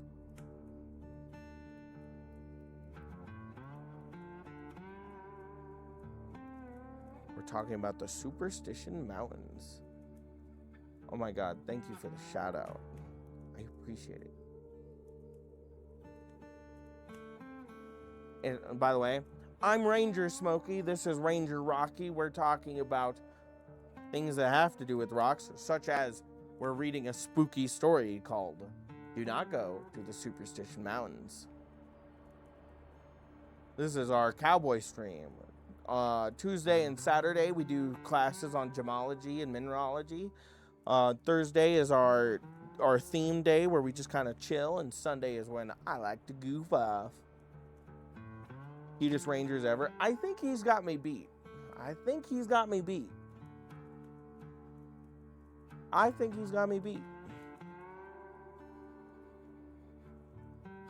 So we're just reading a story about the Superstition Mountains. Marlin and Flair, thank you for the follows. I appreciate it. You're a close second though.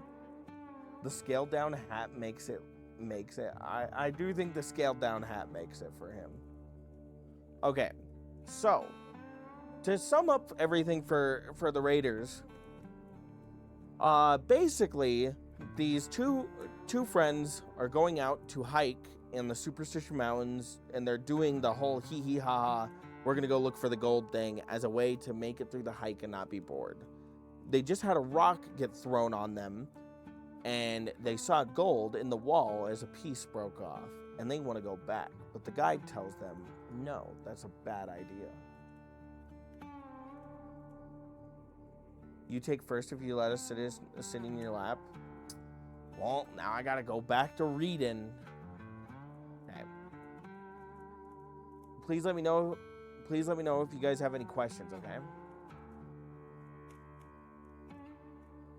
Okay. He must have seen the skepticism on my face, because he followed up by saying, you don't really think that's a gold mine, do you? And Abdullah replies with what I was thinking. No. There was barely any gold in there, but it must mean that we're close. And just at the moment, what started as a complete joke, just a running bit between a couple of friends, became very real. The guide has a clear concern on his face, but I'm still not completely sure it's genuine. He puts both of his hands up and takes a deep breath before saying, listen, that boulder falling was not a coincidence. Whoever or whatever pushed that over the ledge wanted you to see what was in the wall. I immediately feel my bullshit alarms going off, because there was not one car in the parking lot when we got here, and he even said that nobody has been in these mountains for weeks. So I asked the obvious question, did you see somebody up there? He just shakes his head, no, and continues walking away from the passageway, giving us no further explanation about what he saw and what he just said. Luckily, me and Abdullah are on the same page, and we catch up to him and start pressing him. He puts a halt to the conversation and firmly says, there's a rest point about 1 mile further. I'll explain everything to you there. Pyrite is interesting. Is pyrite found near gold? I'm not sure. I'm not sure. This story is very interesting. I do like it. Trying to see how much left we got. We don't have too much left in part 1, so I think we're gonna keep chugging. 1 mile isn't too far, and we're staying on the same trail, so it would be super easy for us to backtrack if needed too. So we decided to play ball and follow him to the rest point. The dynamic of the situation was so different now. It started so fun-loving and adventurous and playful, but now there was an odd tension between us and the guide. Not enough to have a confrontation, but enough to stay quiet and for me and Abdullah to shoot skeptical looks at each other about it. My favorite rocks are granite and marble. Snowy wants you to know. Aww. I love Snowy. Snowy's awesome. We just started following along, but at this point, we'd been out there for a few hours and we're really starting to feel the heat. Most people hike this trail in October, but we decided to come out here in August when it's damn near 100 degrees, so the fatigue is starting to set in. But there's only a few hours left in daylight, and we're about to stop at a resting point, so we just white knuckle it until we get there. The resting point was a nice shaded area that had rocks we could sit on and flowing water nearby to refill our canteens. Bonus was that there was no ledge above us where a boulder could be dropped on our heads. We're still being quiet, not chatting much, when the guide makes a gesture that comes off as a peace offering, asking for our canteens to go refill them in the stream nearby. We like the idea because it's going to give us a moment to talk while he's by the stream. Right when he's outside of earshot, Abdullah goes, I have a game plan. He's going to suggest heading back right now, which internally I didn't think was a good idea considering the guide had our canteens, but he said something genius. He said, whatever explanation the guide comes back with, we just play along with it, make him think that we believe him and we're eating it up. Me and you go back to jokingly look for clues so he thinks we are all on the same page, but we can get him to inspect clues in honor of the bit we are doing earlier. I love this idea because it released the tension of the group and allowed us to continue to pursue the gold mine that we just found evidence of without any pushback from the guide who wanted to keep it all to himself. Plus, he's only going to be with us until tomorrow morning, so we just have to wait him out. So we might as well convince him that we believe the lies that he's peddling, so he'll feel comfortable enough to head back and give us 2 full days to actually find it. We're fully on the same page, and we're ready to pretend to hear him out when he comes back to the rest area. The first thing he says is to drink this water sparingly because the stream wasn't flowing heavily and the water might be scarce for the next couple of days or until we can get back to the next resting point. That's advice I was willing to take seriously because dehydration is no joke. So I only take a couple of sips of water before storing it in my backpack so it stays cool. The guide is pacing for a few moments like he's trying to gather his thoughts, and me and Abdullah are just waiting for him patiently to start talking to us and for us to execute our plan. He starts off by trying to butter us up, talking about how much he likes us and how good of guys he thinks we are. I could tell he's ready to start talking about something serious when he sat down on a rock across from us. He says, I've seen and heard about too many cases of people going missing in these mountains searching for this gold. I'm begging you guys to not become one of them. What you saw in that wall is fool's gold. It's a mineral called pyrite, and it holds little to no value. It sure as hell isn't the sign that you're close to the mine. Me and Abdullah start giving him understanding nods, trying to sell to him that we believe him, and he continues. There's hundreds of cases of missing persons in these mountains, and they all have various causes of death, from dehydration to falling off cliffs, and in some cases, more than you'd imagine. They find skeletons with their skulls almost a mile away. And for serious groups of treasure hunters, the most common is gunshot wounds from behind at close range, almost as if someone that they trusted did it to them. The only common denominator in every case where there's a survivor to tell the story is that they came across fool's gold. These mountains have a weird way about them. Like, they mean no harm to the individual just seeking the natural beauty they have to offer, but they're ruthless to those who are searching for something that is not theirs. I've seen things in these mountains that I cannot explain, and I refuse to let you two become its next victims. So I need you to promise me that we're here just to have a good time and you'll forget about the fool's gold. Me and Abdullah are putting on our best poker faces, just agreeing with every word that he says. But we know for sure. Oh, one sec. Okay. Bim bam boom.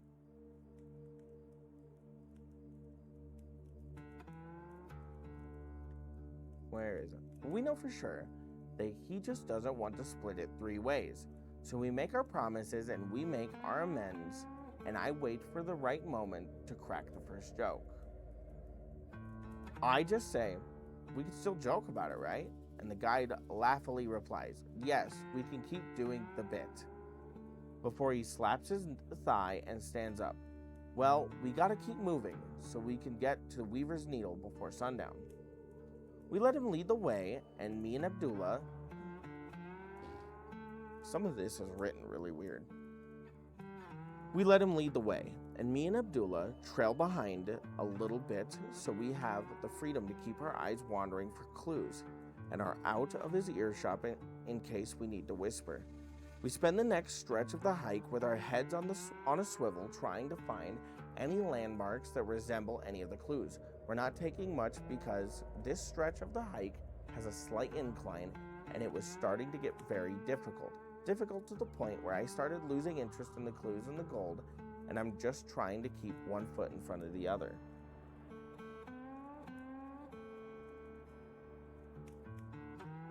It's only about an hour from sunset when we take a quick stop in some shade and finally look up from our feet after about a half an hour of just staring at the ground when I see two very distinct rock formations to our left. They look like the two-pronged fork sticking out of the top of the hill. I'm staring at them for a few moments when I realize that they drew my attention and that Dutchman's clues goes through my mind. There are two columns that can be seen from the entrance of the mine. These have to be the two vertically protruding columns of the rock the Dutchman was talking about.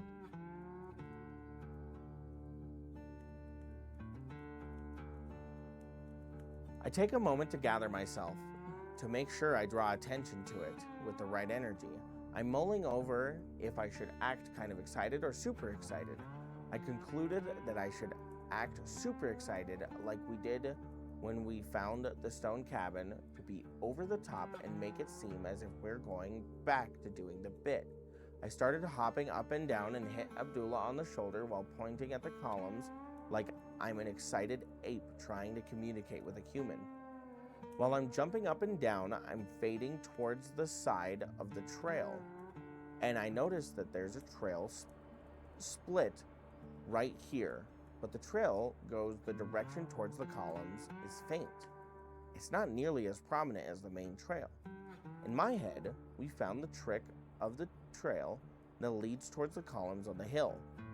But I don't draw attention to it. I tried to feed into the bit by asking the guide if he could take us off the trail to the top of that hill so we could take a picture with the columns.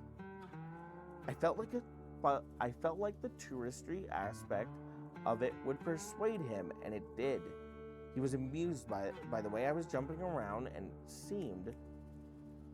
said it seemed to only be about a 15-minute detour. So if we really wanted to go up there, he'd happily take us. We let him lead the way again, and I started nudging Abdullah with my elbow, shooting my eye toward the ground so he noticed the faint trail. And I could see it in his eyes when it registered that he gave me an excited shove on the shoulder and whispered, "It's the trick of the trail."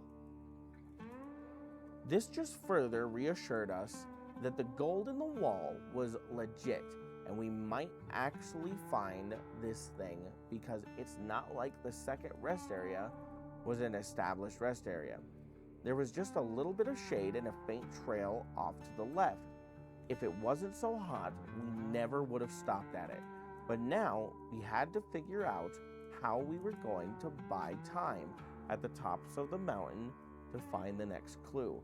We were both so excited, so we picked up the pace of our hiking, and the guide picked up the pace because he didn't want this detour to be too long. So when we got to the top, I quickly realized that the heat was hitting me hard, and I'd been too sparing with my water. Once we had got to the peak, I started taking in the panoramic view of the landscape around us. I got a wave of anxiety from my heart through my face, and I got a bit lightheaded. So I take a seat for a second, facing the way we came from to gather myself for a moment, and I can see the entrance to the pathway with the stone cabin in it from a distance. As I said, we were on a slight incline since we left there, so we had almost had a bird's eye view of where we came from. I see a little bit of movement right near the passageway. So I immediately opened my backpack that I was originally opening to grab my water, and I reached past my canteen to grab my binoculars. Abdullah's behind me playing up the bit, distracting the guy doing an all-out photo shoot near the columns, so I had the moment to investigate. I planned on creeping on whoever was in the passageway and then using the binoculars to search for our next clue while the guide was preoccupied.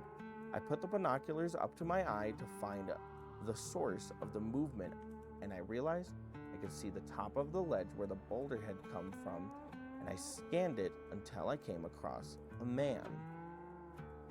He was standing on the ledge, looking directly back at me.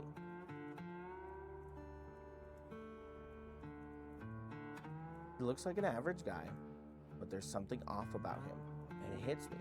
He's not wearing hiking clothes. He's dressed like a regular guy. So I'm just staring at this odd man staring right back at me, but there's no way he's staring at me because he doesn't have binoculars on.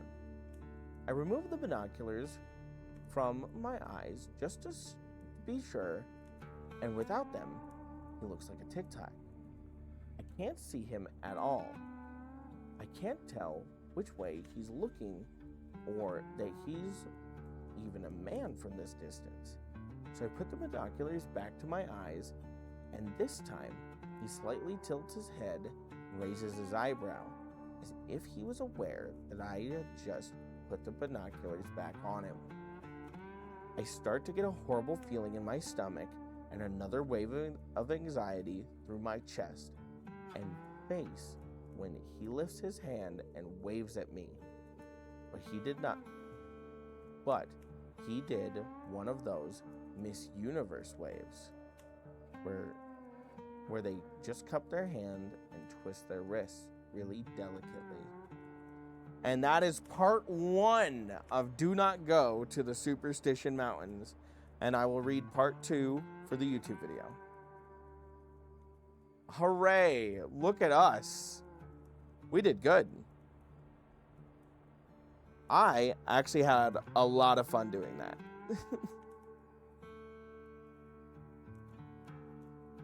What do you guys think? Is it worth a second? Is it worth the YouTube? Is it worth the YouTube?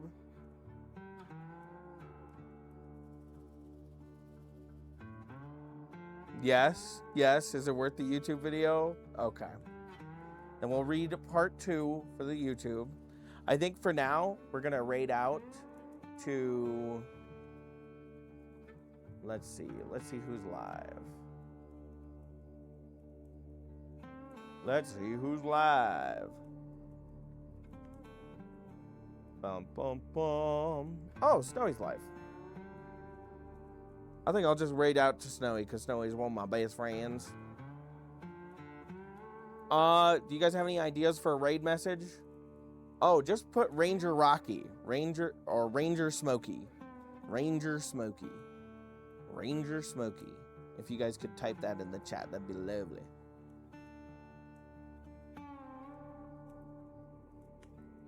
I think Snowy's playing Minecraft, so we go support our friends. Okay, if everybody could copy this message that I am pinning from Honey Badger. Night all.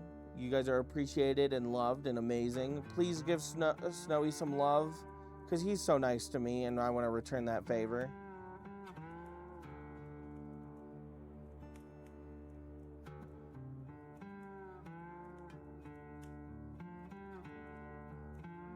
You guys are awesome. I can't believe that there's like 40 people here watching me read a story. Okay. You guys are awesome. Bye-bye.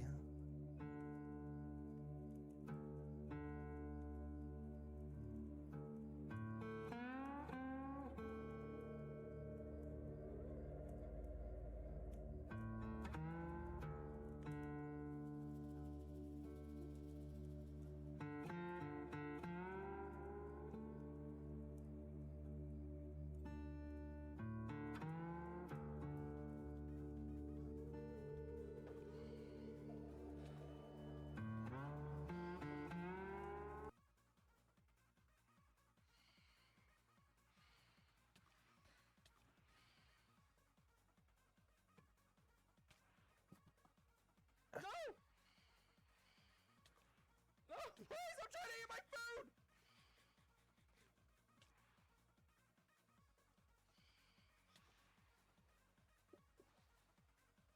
Leave me alone.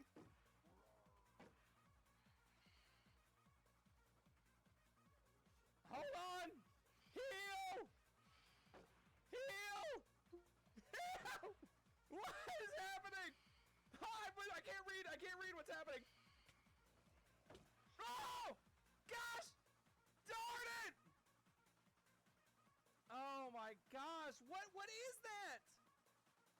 What were those things? Oh, we have to find all my stuff. Wait! How do I do the thing?